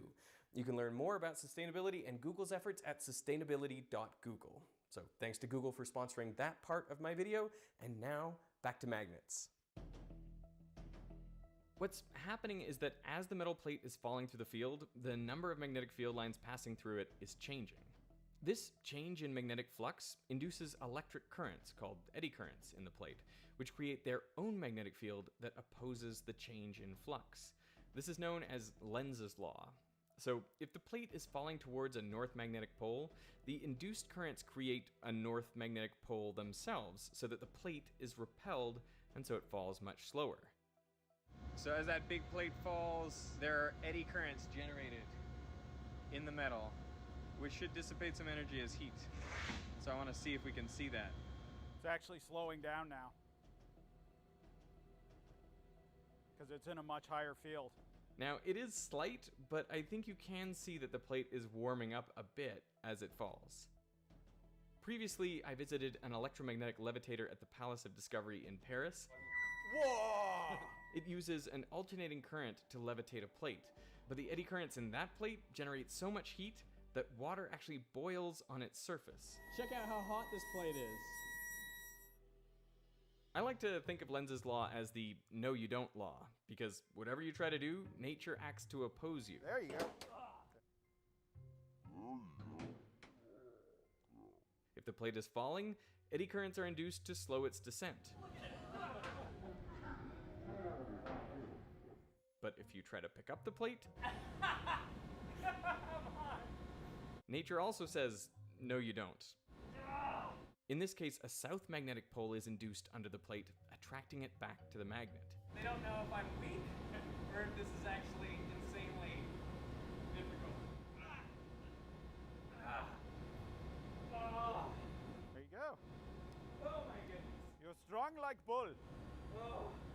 No matter how hard I tried to push the plate down, it just wouldn't go very fast. Because even if I could speed it up a little bit, that would increase the rate of change of flux, and hence the induced currents and their associated magnetic field. That is ridiculous. Yeah. So weird. We tried a number of other conductive but non-ferromagnetic objects around the magnet, like this thick cylinder of aluminum. Drop it straight on the magnet, and nature says, no you don't.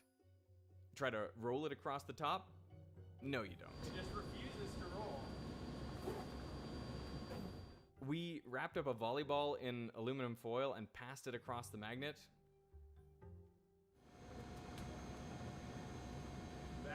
Or dropped it straight in. Again, the changing magnetic flux induces eddy currents that produce their own magnetic field to oppose the original change in flux. We wanted to see just how much deceleration the fringe field of the 45 Tesla magnet could achieve, so we decided to fire projectiles from a potato cannon across the top. You ready? All right, we ready? 3, 2, 1. Hits! This is what the projectile looked like with the magnetic field off, and this is what it looked like with the magnetic field on. If we compare the two shots, you can see that as the projectile enters the magnetic field, the induced eddy currents rotate the projectile, so it remains oriented along the magnetic field lines. And this minimizes the change in flux that's experienced by the projectile. 3, 2, 1. Now, some of the projectiles contain coils of wire that were connected to LEDs. So the LEDs are actually biased opposite polarity, so no matter which direction the field is coming in, one of them will be lit. And we're hoping that as it crosses through field, you'll see the change in color of LED at the nose cone. And sure enough, these projectiles light up, showing how the induced currents are changing in the coil. You know, in all these cases, the induced electric energy is dissipated, either as light or heat. But what if you had a material that didn't dissipate energy, like a superconductor below its critical temperature? There are two important things to know about the high temperature superconductor we're using here. First, below its critical temperature, most of the material has zero electrical resistance, which means if you bring a magnet close to it, currents will be induced to oppose the change in flux. And since it's a superconductor, those currents can persist indefinitely and expel all of the magnetic field. Second, there are some filaments through the material that are not superconducting. There's defects that are engineered into the superconductors, a second phase, that traps those magnetic field lines and keeps them from moving. It can no longer rise or fall because it's kind of locked in that magnetic configuration. This is the human levitator. It consists of a 90-pound or 40-kilogram magnet hovering above a ring of superconductors. So I'm standing on the magnet and underneath is the superconductor. That's right. When I stand on the magnet, it is pressed down into the superconductors. But the increase in magnetic flux is opposed by currents in the superconductors, creating a magnetic field that repels the magnetic field from the magnet I'm standing on. I maintain my angular momentum. Oh yeah. So I remain levitating above the superconductors. I also brought a leaf blower if you just want to hold on to that and turn it on. For real? It's up to you.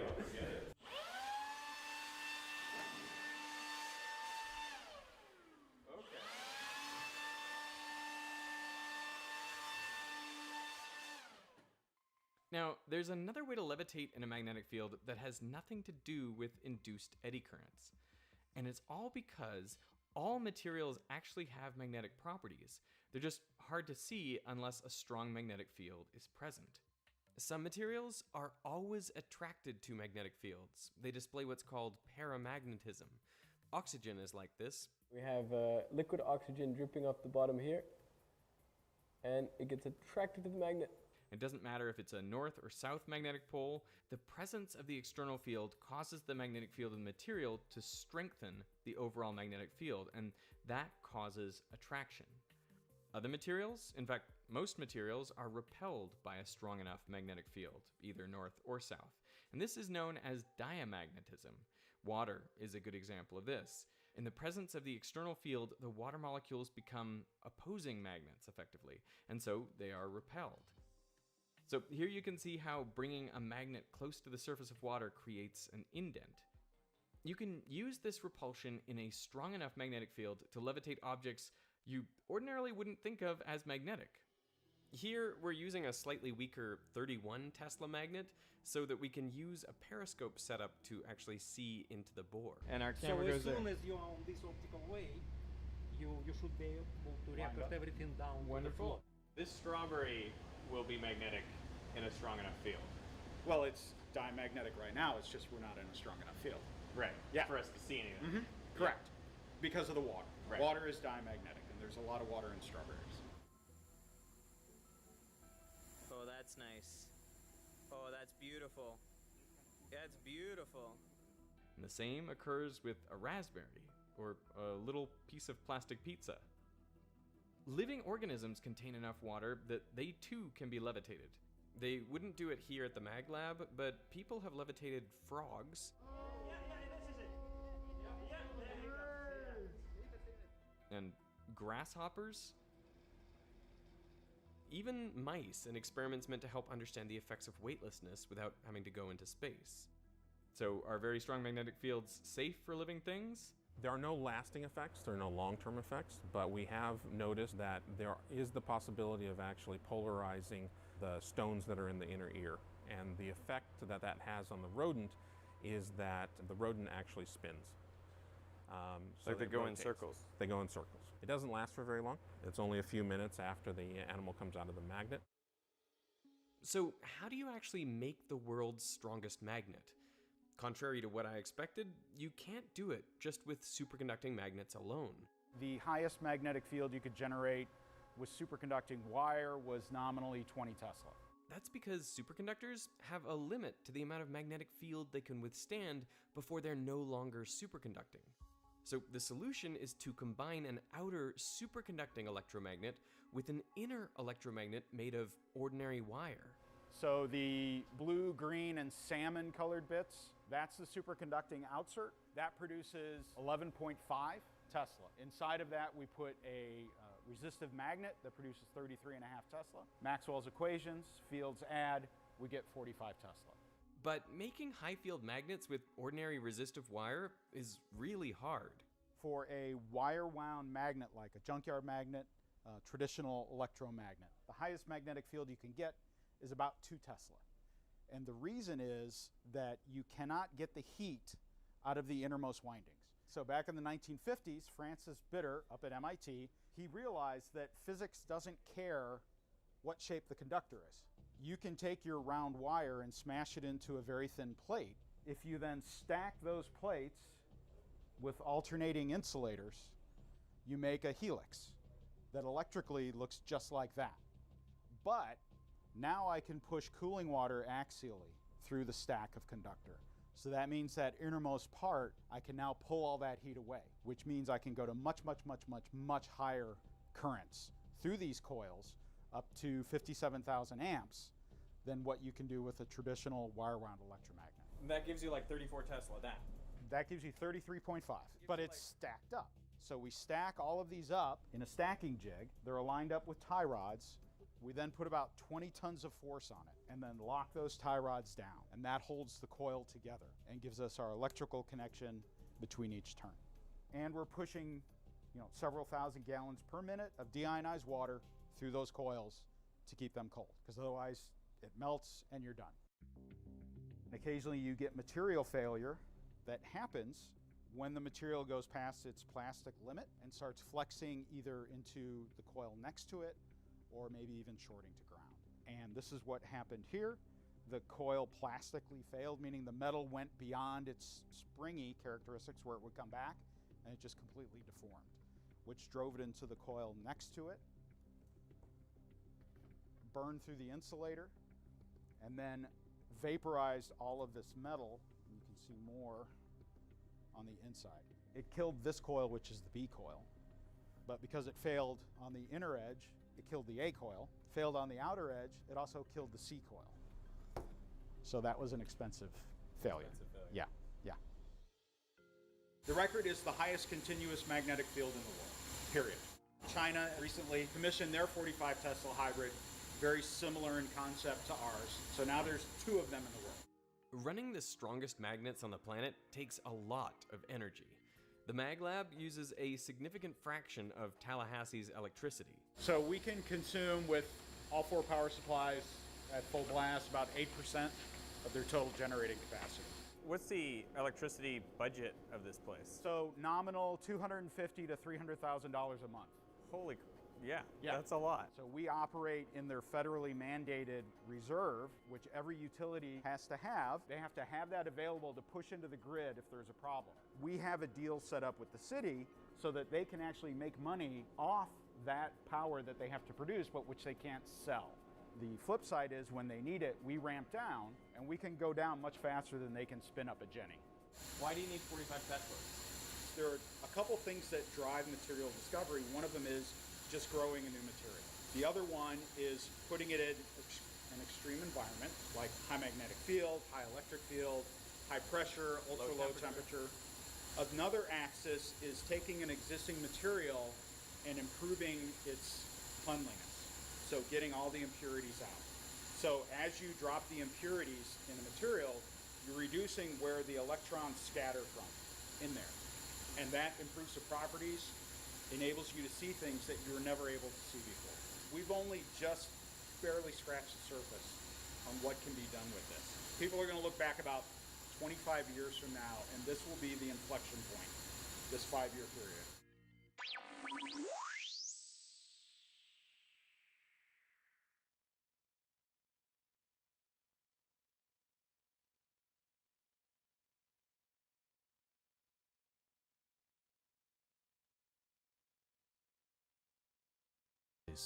Are not, as they were rediscovered by the eccentric mathematician Kurt Gödel in 1949. Gödel is remembered today as one of the greatest logicians of all time, and his famous incompleteness theorem still baffles today, but his contributions to physics were equally shocking.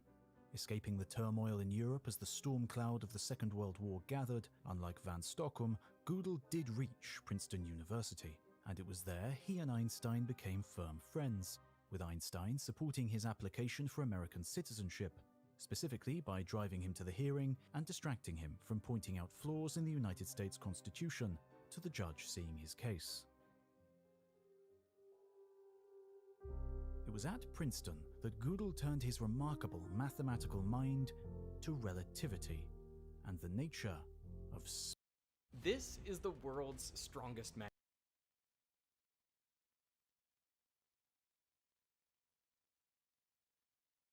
I'm gonna stick my neck out here and say that the visual effects of District 9 are up there in terms of filmmaking importance as other VFX giants, such as Terminator 2's Liquid Terminator or the use of motion capture on Lord of the Rings' Gollum. Despite the film's cripplingly low budget of only $30 million, this film was the first of its kind, blending a multitude of filmmaking genres with a whole new ethos towards visual effects production. An ethos that then became adopted into mainstream Hollywood and is now being used in major blockbuster productions to bring us some of the best looking CGI we've ever seen. From its CG characters to its weaponry, District 9 excels in every visual metric. And in this video, we'll be breaking down exactly why this film looks so good, what it did differently to every other film out there, and how they used that to their advantage to make some of the most compelling visual effects ever of all time. So, get your cat food ready as we explore exactly why this film belongs in the Visual Effects Hall of Fame. So normally, VFX are very heavily planned, down to the tiniest, most meticulous detail. Every single element has been researched, rehearsed, and monitored to make sure that as little as possible can go wrong. This is because VFX just costs so much money to make, and one tiny problem can throw off your production timeline by weeks. So typically it's a really good thing that they're so well planned, because this level of intense planning can lead to some really good looking VFX, because everything in your post-production just runs smoothly and like clockwork. But this also has a huge side effect, because the VFX end up being placed on this pedestal. They become so important to the filmmakers in the studios because they're so expensive to make, and so many man hours have gone into planning them and filming them and just making them, that they end up having their value massively inflated to the point where they attain this synthetic feeling. And I don't mean synthetic in the way that they're made on the computer. I mean that in the way they're filmed and the way that they're framed and the way that they're presented to the audience. When you see visual effects, you can tell that the filmmakers really wanted us to see them and be aware of this huge piece of spectacle that hundreds of people worked very, very hard to create. And I mean, this does make sense. A lot of work goes into them, but this attitude of high importance is not applied to any other element of the film. Not the actors, not the sets, not the music, not the sound design. Nothing else is treated with this level of reverence or importance. And this therefore causes the CGI to stand out as this kind of unnatural and therefore synthetic kind of thing. Because they can never just exist. There always has to be some kind of cinematic nature and importance to them. All of this, at least, was the attitude of District 9's director, Neil Blomkamp, who purposely wanted to flip this entire approach to VFX on its head and do something completely different with them. Rather than treating VFX as something important, his goal was to treat VFX as something more banal, more boring, and just sort of an everyday occurrence. Essentially, they are just supposed to be another thing in the frame, be it another person or a house or a car or even a rubbish bin. Just something unimportant. And by doing this, our brains would be more likely to accept them as real. And I think Blomkamp himself said it best in this Wired interview. You treat the effects no differently to anything else. I think that when you start treating them as though they're visual effects and you put them on a golden kind of pedestal, then they become important, and the way that you think about them, because they cost a lot of money, starts to make them feel synthetic. You have to kind of just disregard them. You know, you have to treat them like every other sort of thing, and then they begin to feel quite real. So to achieve this banal effect, he had to choose a visual style that would also complement it and make sense that the CGI was treated as some unimportant thing. So he decided to make a lot of the film as though it were a documentary. He described it as if a BBC camera crew had just showed up and filmed. And particularly for the first half of the film, this is exactly what we got. We're introduced to the world of District 9 through shaky cam, handheld, documentary style footage. And this footage seemingly cares way more about the film's main character, Vickers van der Merwe, than the literal aliens and space age tech that instead just happens to exist in the background and feel normal. And unlike any other film at the time, these CG aliens would often be cut off on the side of the frame or on the top of the frame, or filmed from a distance by the shaky camera work. And it's just so natural because there's something so normal and mundane about this footage. Your brain doesn't have to stop and question anything. Like, it just thinks, yep, they're there, they're filming them, because there's nothing cinematic or manufactured about it. This is kind of the same reason why, like, the TV show The Office feels so natural. It's that sort of shaky cam, down-to-earth style mixed with a real focus on human engagement. And this is a really good play by Blomkamp, because clearly this documentary style did absolute wonders for the film's VFX. But this is also where the problems really started coming in, because when it came time to actually make the VFX match this documentary style, things pretty quickly became an absolute nightmare. As we mentioned earlier, usually visual effects are insanely well planned. You'll have all this data pre-planned and ready to go, and you'll know exactly where the camera's going to be, what it's going to be looking at, whether the camera will be moving, where it will be moving, how long the shot will last, and you'll even record minute little details like how far away the camera is from certain objects, and then how far that object is from something else, just so you have like all the possible data you can ever have to load into the computer and get nice VFX. Everything that can be controlled will be controlled, because each of these little steps smooths out your CGI workflow and just generally results in nicer CGI. But to achieve its documentary style, Blomkamp was doing the exact opposite of this, because documentaries are not well planned. In fact, they're often chaotic and messy because they're usually just filming something that's happening live in real time, and thus it's completely unpredictable. So the cameraman is usually just following the action from location to location, trying his absolute best to capture as much as possible in film. So it was this chaotic style that Blomkamp had to recreate. Now, of course, when you're creating a fake documentary for a film, things can be a little bit more organized than this, because obviously it's all staged. But in general, the camera's movement is still very random, and things are still very unpredictable, because you need that loose documentary feeling. They generally knew what they'd be doing in each shot, but they weren't meticulously planned or set in stone. So the entire thing was much more fluid, and there was a lot more improv and freedom, which means you don't get that rigid, accurate control you'd usually get with the traditional filmmaking process. So what did all this do when it came to actually making the VFX? Well, firstly, it played absolute havoc when it came to adding in the aliens. So, to make things like the animation of the aliens a lot easier, they had a human actor on set who would be a stand-in actor for the aliens. And this is usually quite useful, because the human actor can give a baseline performance for the animators to work with, and then the other actors in the scene also have something to bounce off and work with, rather than just imagining what this CGI alien will be doing in the future. So the general process is, you film the stand-in human actor on set, and then later this human has to be removed from that footage, and then the alien gets added in his place. Which sounds easy enough, but this is really where the problems started to begin. So let's imagine you take a picture, and in that picture, there's a guy you really don't want to have in it anymore. So you open up Photoshop and you erase the guy out. And now your picture's saved, yay, no annoying guy. But now there's just a big hole in the picture where the guy was, because what's behind the guy was never captured on camera. So the computer doesn't know what should be standing behind the guy. Nowadays computers can figure it out, but not in 2009.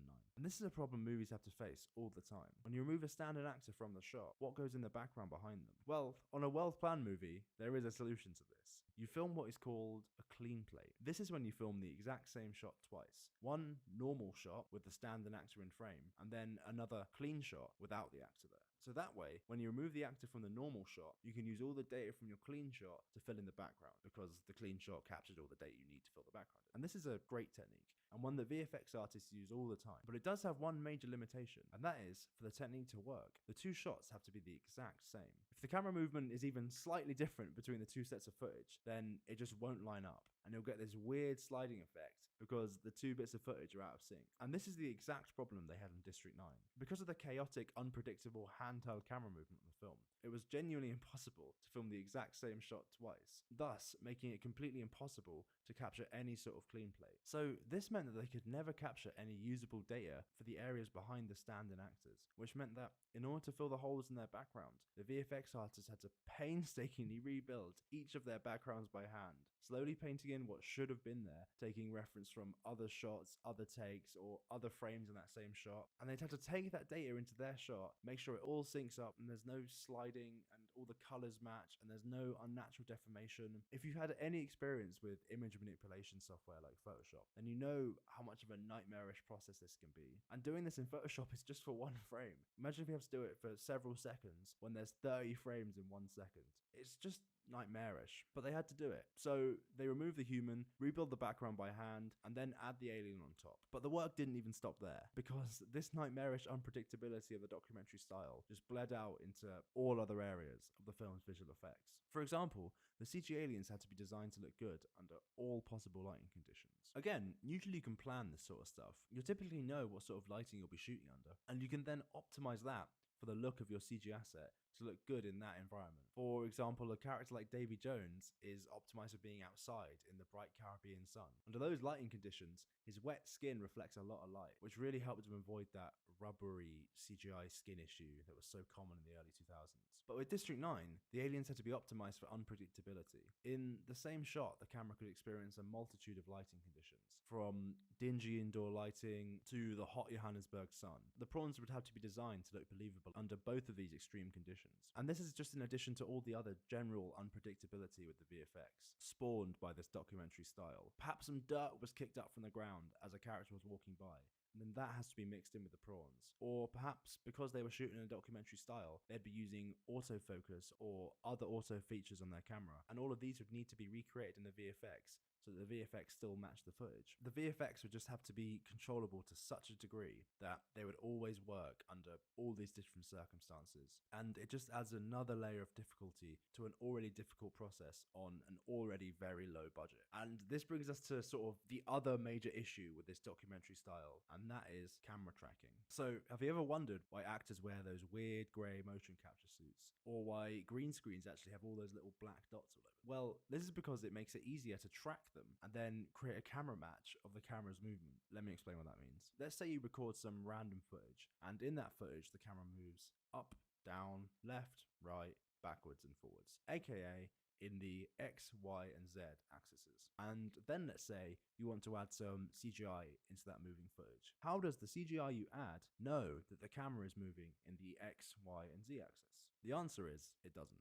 And this means that your CGI will just slide around in the shot because it's staying still whilst the camera is moving. So how do you fix this? Well, one way is to hand animate the CG object to sync up with your footage. This is actually an absolute nightmare, because you have to recreate all the subtle movements the camera makes, and it's just awful. Literally no one does this. Not even major films with all the money in the world. No one does this. So the much more common approach is to track your footage. This is where the computer calculates the camera's movement based on a series of factors in the footage. And what it primarily looks at are the points of high contrast, where it can easily determine the movement in that area. And this is why green screens have those little black markers, or why those weird grey suits have those patterns on them. They provide points of high contrast, which then gives the computer something to identify and detect the movement of. So really, the computer is tracking based on the movement of things in the scene. And it's actually this movement which determines the difficulty of the track, because if the camera movement is quite calm, then it's much easier to do than if you have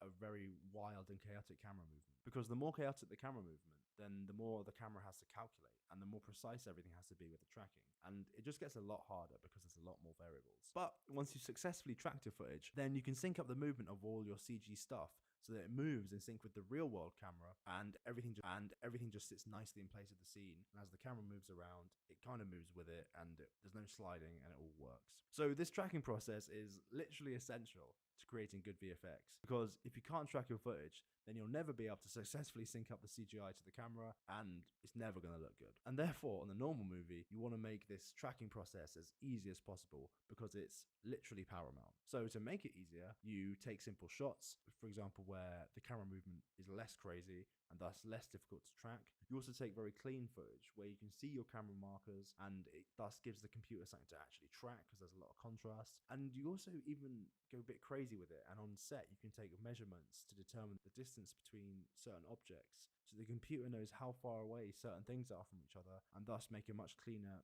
camera match. In a well-controlled and a well-planned film environment, you try to do all of these things so that your tracking process is just as simple and easy as possible. But if you're filming in a documentary environment, all of this goes straight out the window. The camera work is purposefully chaotic, shaking from left to right for that documentary vibe, and all of this immediately makes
Yes, human. You need something, yes?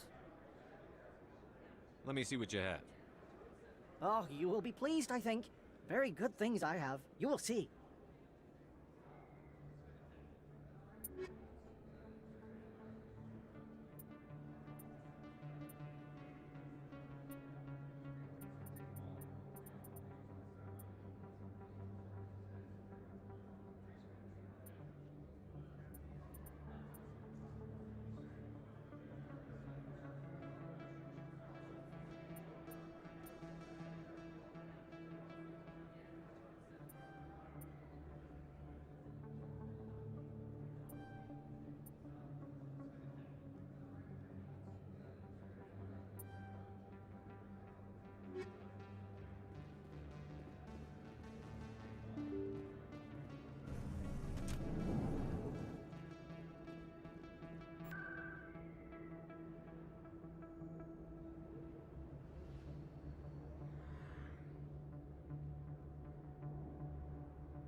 I'm surprised you're willing to fight Krogan, Rex. I thought you would stand with your own.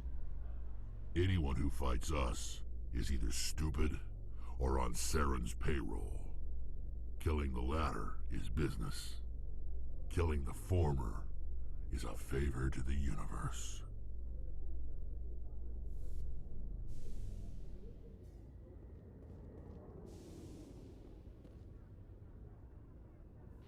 I've got big news for you, Shepard. Captain Anderson is stepping down as commanding officer of the Normandy. The ship is yours now.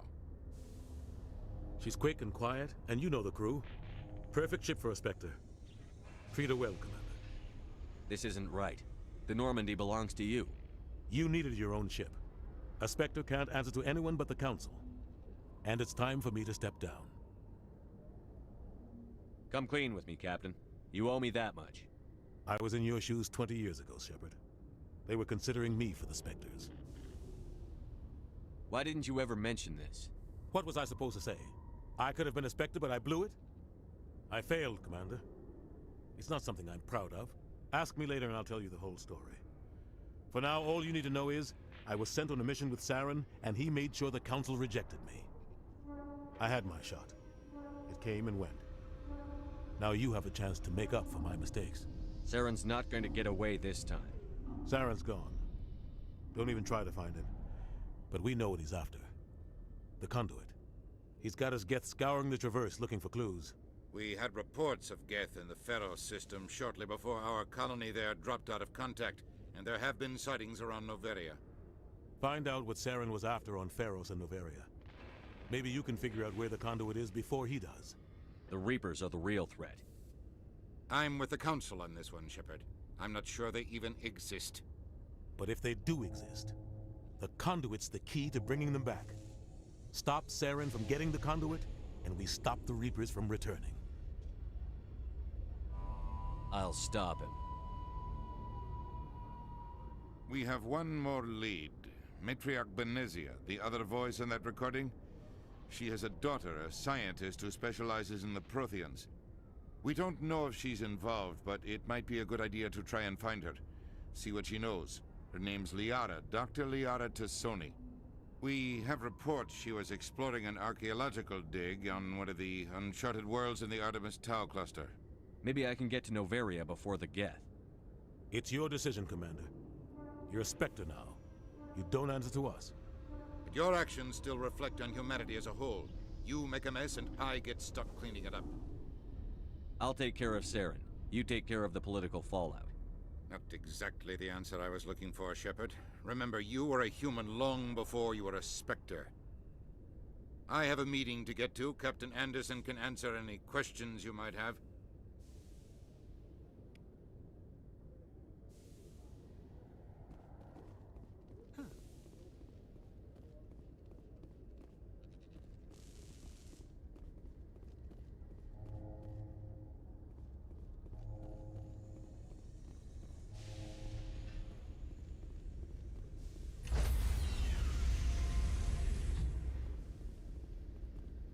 Stand by, shore party. Decontamination in progress.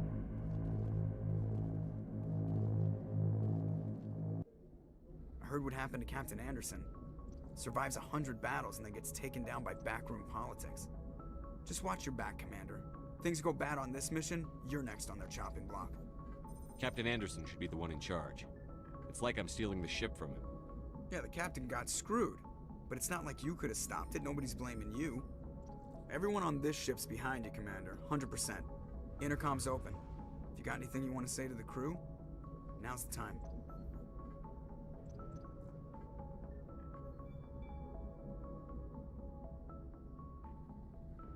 Crew, this is Commander Shepard. We have our orders. Find Saren before he finds the conduit.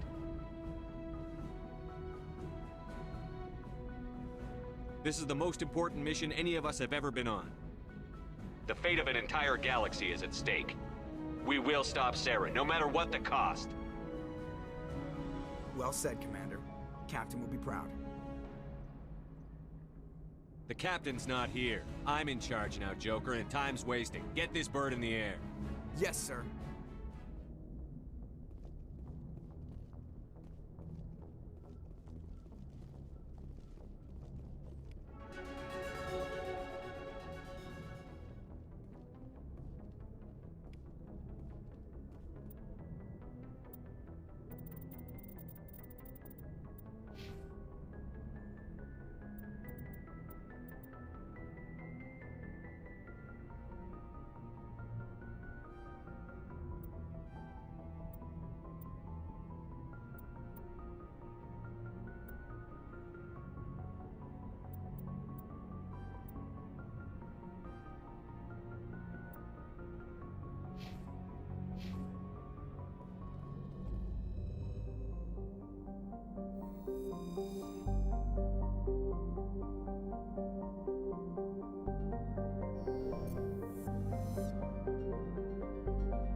Let's get moving.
Heads up!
Shields disabled.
All patched up.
Yes, sir.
You lead. I'll follow.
Commander, I'm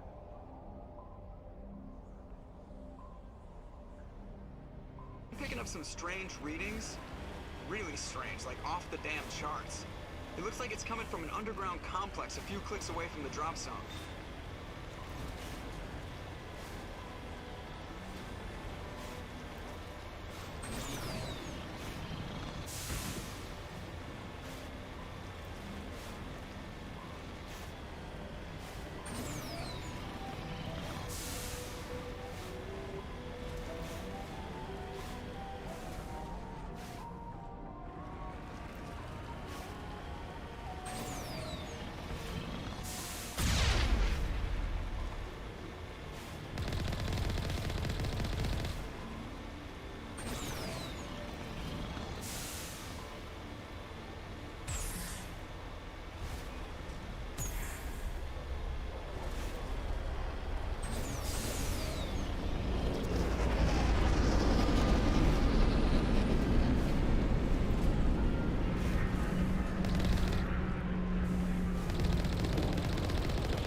Only a fool punches a Nathak in the mouth.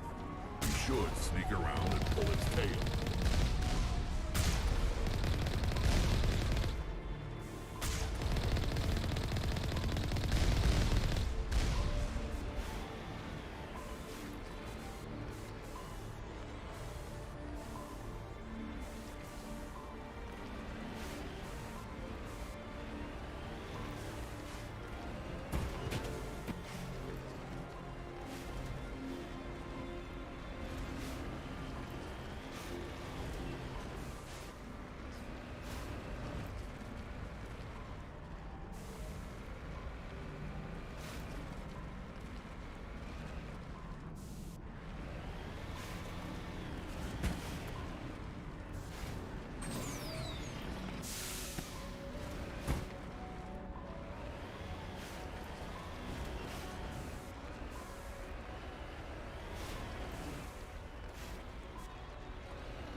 Powering up.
contacts, Commander.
outside.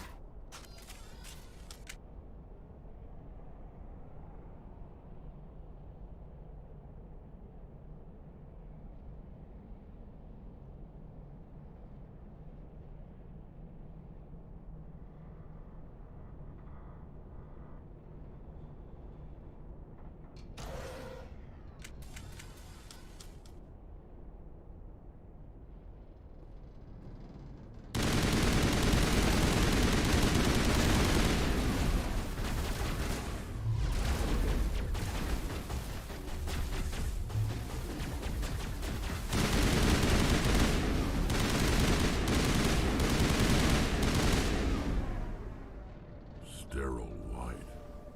Prothean.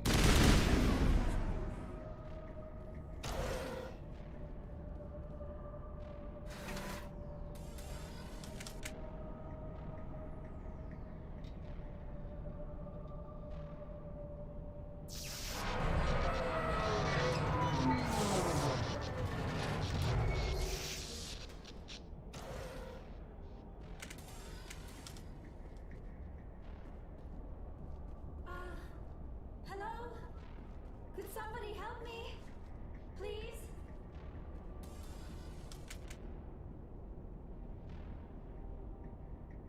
Can you hear me out there? I'm trapped. I need help.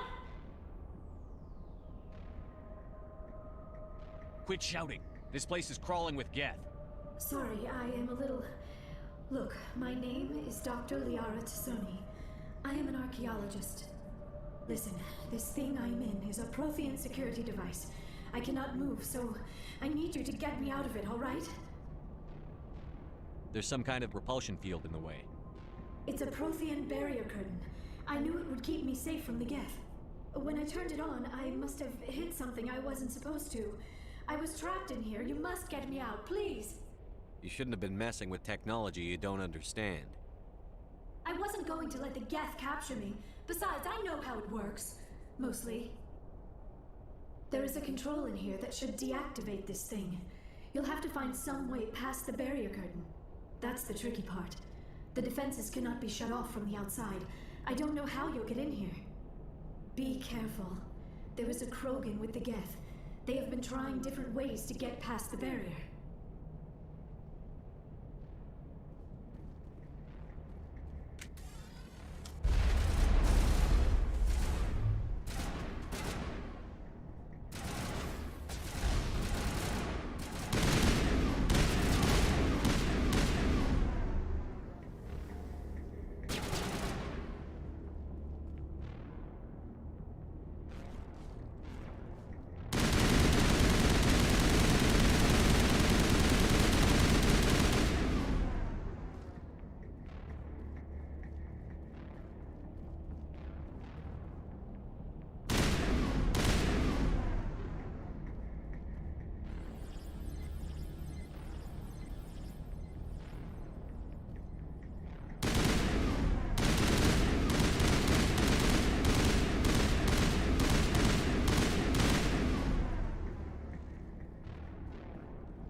Ready.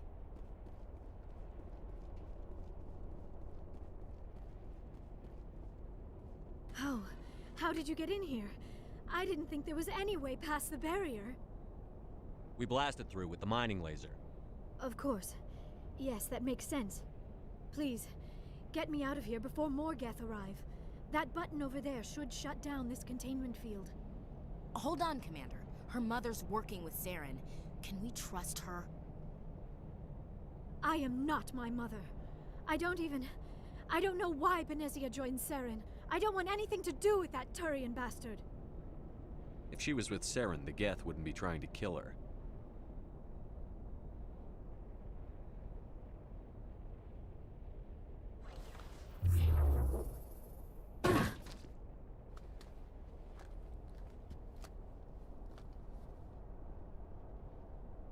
Any idea how we get out of this place? There is an elevator back in the center of the tower. At least I think it's an elevator. It should take us out of here. Come on! I still cannot believe all this. Why would the Geth come after me? Do you think Benezia's involved? Saren's looking for the conduit. Think fast, Miss Prothean expert. The conduit? But I don't know... What the hell was that? These ruins are not stable. That mining laser must have triggered a seismic event. We have to hurry. The whole place is caving in. Joker, get the Normandy airborne and lock in on my signal. On the double, mister. Aye, aye, Commander. Secure and away. ETA 8 minutes. Gonna be close, Skipper. If I die in here, I'll kill him.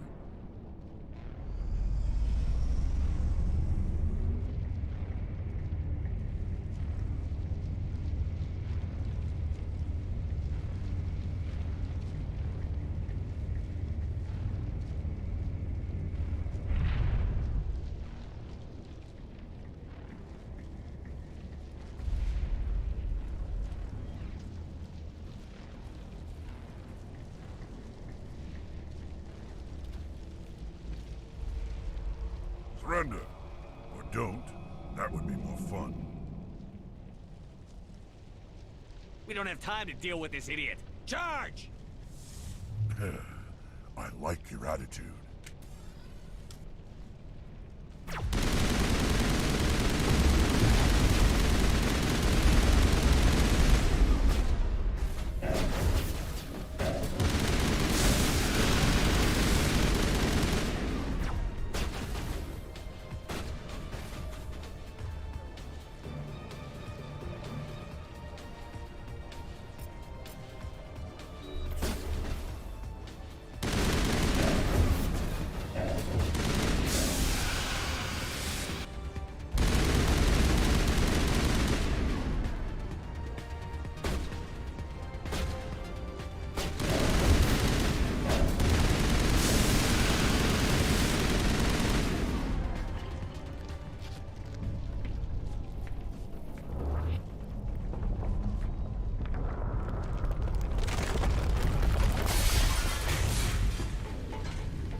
Too close, Commander. 10 more seconds we would have been swimming in molten sulfur. The Normandy isn't equipped to land in exploding volcanoes. They tend to fry our sensors and melt our hull. Just for future reference. We almost died out there, and your pilot is making jokes? Sometimes Joker's a real ass. Just try to ignore him. I see. It must be a human thing. I don't have a lot of experience dealing with your species, Commander. But I am grateful to you. You saved my life back there, and not just from the volcano. Those Geth would have killed me or dragged me off to Saren. What did Saren want with you? Do you know something about the conduit? Only that it was somehow connected to the Prothean extinction. That is my real area of expertise. I have spent the past 50 years trying to figure out what happened to them. I've got my own theory on why the Protheans disappeared. With all due respect, Commander, I have heard every theory out there. The problem is finding evidence to support them. The Protheans left remarkably little behind. It is almost as if someone did not want the mystery solved. It is like someone came along after the Protheans were gone and cleansed the galaxy of clues. But here is the incredible part. According to my findings, the Protheans were not the first galactic civilization to mysteriously vanish. This cycle began long before them. Where'd you come up with this theory? I thought there wasn't any evidence. I have been working on this for 50 years. I have tracked down every scrap and shred of evidence. Eventually, subtle patterns start to emerge, patterns that hint at the truth. It is difficult to explain to someone else.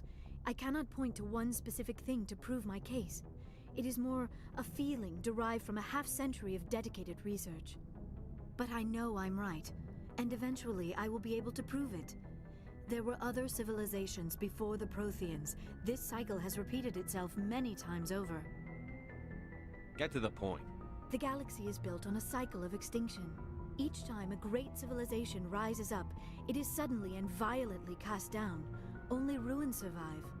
The Protheans rose up from a single world until their empire spanned the entire galaxy. Yet even they climbed to the top on the remains of those who came before. Their greatest achievements, the mass relays and the Citadel, are based on the technology of those who came before them. And then, like all the other forgotten civilizations throughout galactic history, the Protheans disappeared. I have dedicated my life to figuring out why. You're not much of an expert, Doctor. The answer's been standing in front of you the whole time. The Protheans were wiped out by a race of machines. The Reapers. The Reapers? But I have never heard of. How do you know this? What evidence do you have? There was a damaged Prothean beacon on Eden Prime. It burned a vision into my brain. I'm still trying to sort out what it all means. Visions? Yes, that makes sense. The beacons were designed to transmit information directly into the mind of the user. Finding one that still works is extremely rare. No wonder the Geth attacked Eden Prime. The chance to acquire a working beacon, even a badly damaged one, is worth almost any risk. But the beacons were only programmed to interact with Prothean physiology. Whatever information you received would have been confused, unclear. I am amazed you were able to make sense of it at all. A lesser mind would have been utterly destroyed by the process. You must be remarkably strong-willed, Commander. Okay, this isn't helping us find Saren or the conduit. Of course, you're right. I am sorry, my scientific curiosity got the better of me. Unfortunately, I do not have any information that could help you find the conduit, or Saren. Looks like we wasted our time here. Wait, Commander. Saren might try another attempt on my life. I'd feel safer if you let me stay on your ship. Besides, my knowledge of the Protheans might prove useful later. And her biotics will come in handy when the fighting starts.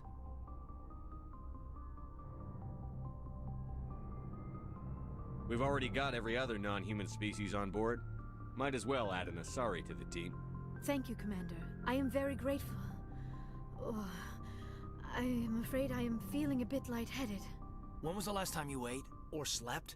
Dr. Chakwa should take a look at you. It is probably just mental exhaustion, coupled with the shock of discovering the Protheans' true fate. I need some time to process all this. Still, it could not hurt to be examined by a medical professional. It will give me the chance to think things over. Are we finished here, Commander? Go see the doctor. The rest of you, dismissed.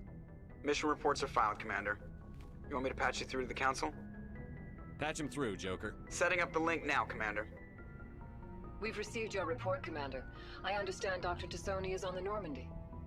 I assume you're taking the necessary security precautions. Don't tell me how to do my job.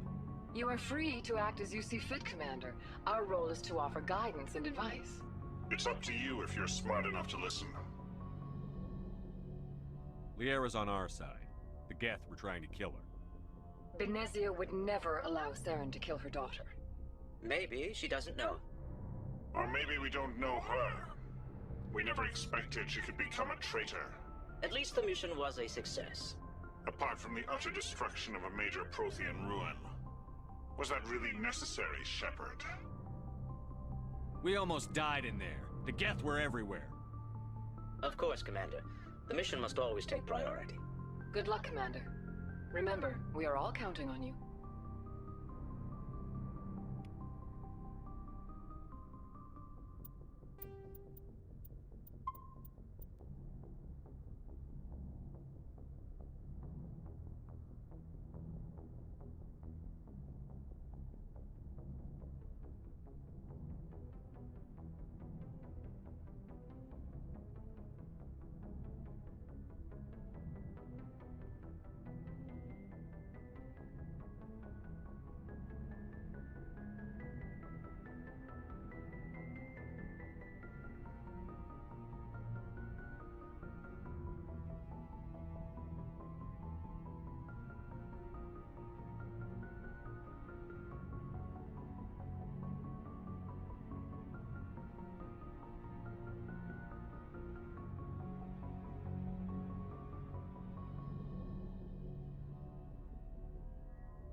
Commander, I'm picking up a signal from the planet's surface. It looks like an automated distress beacon.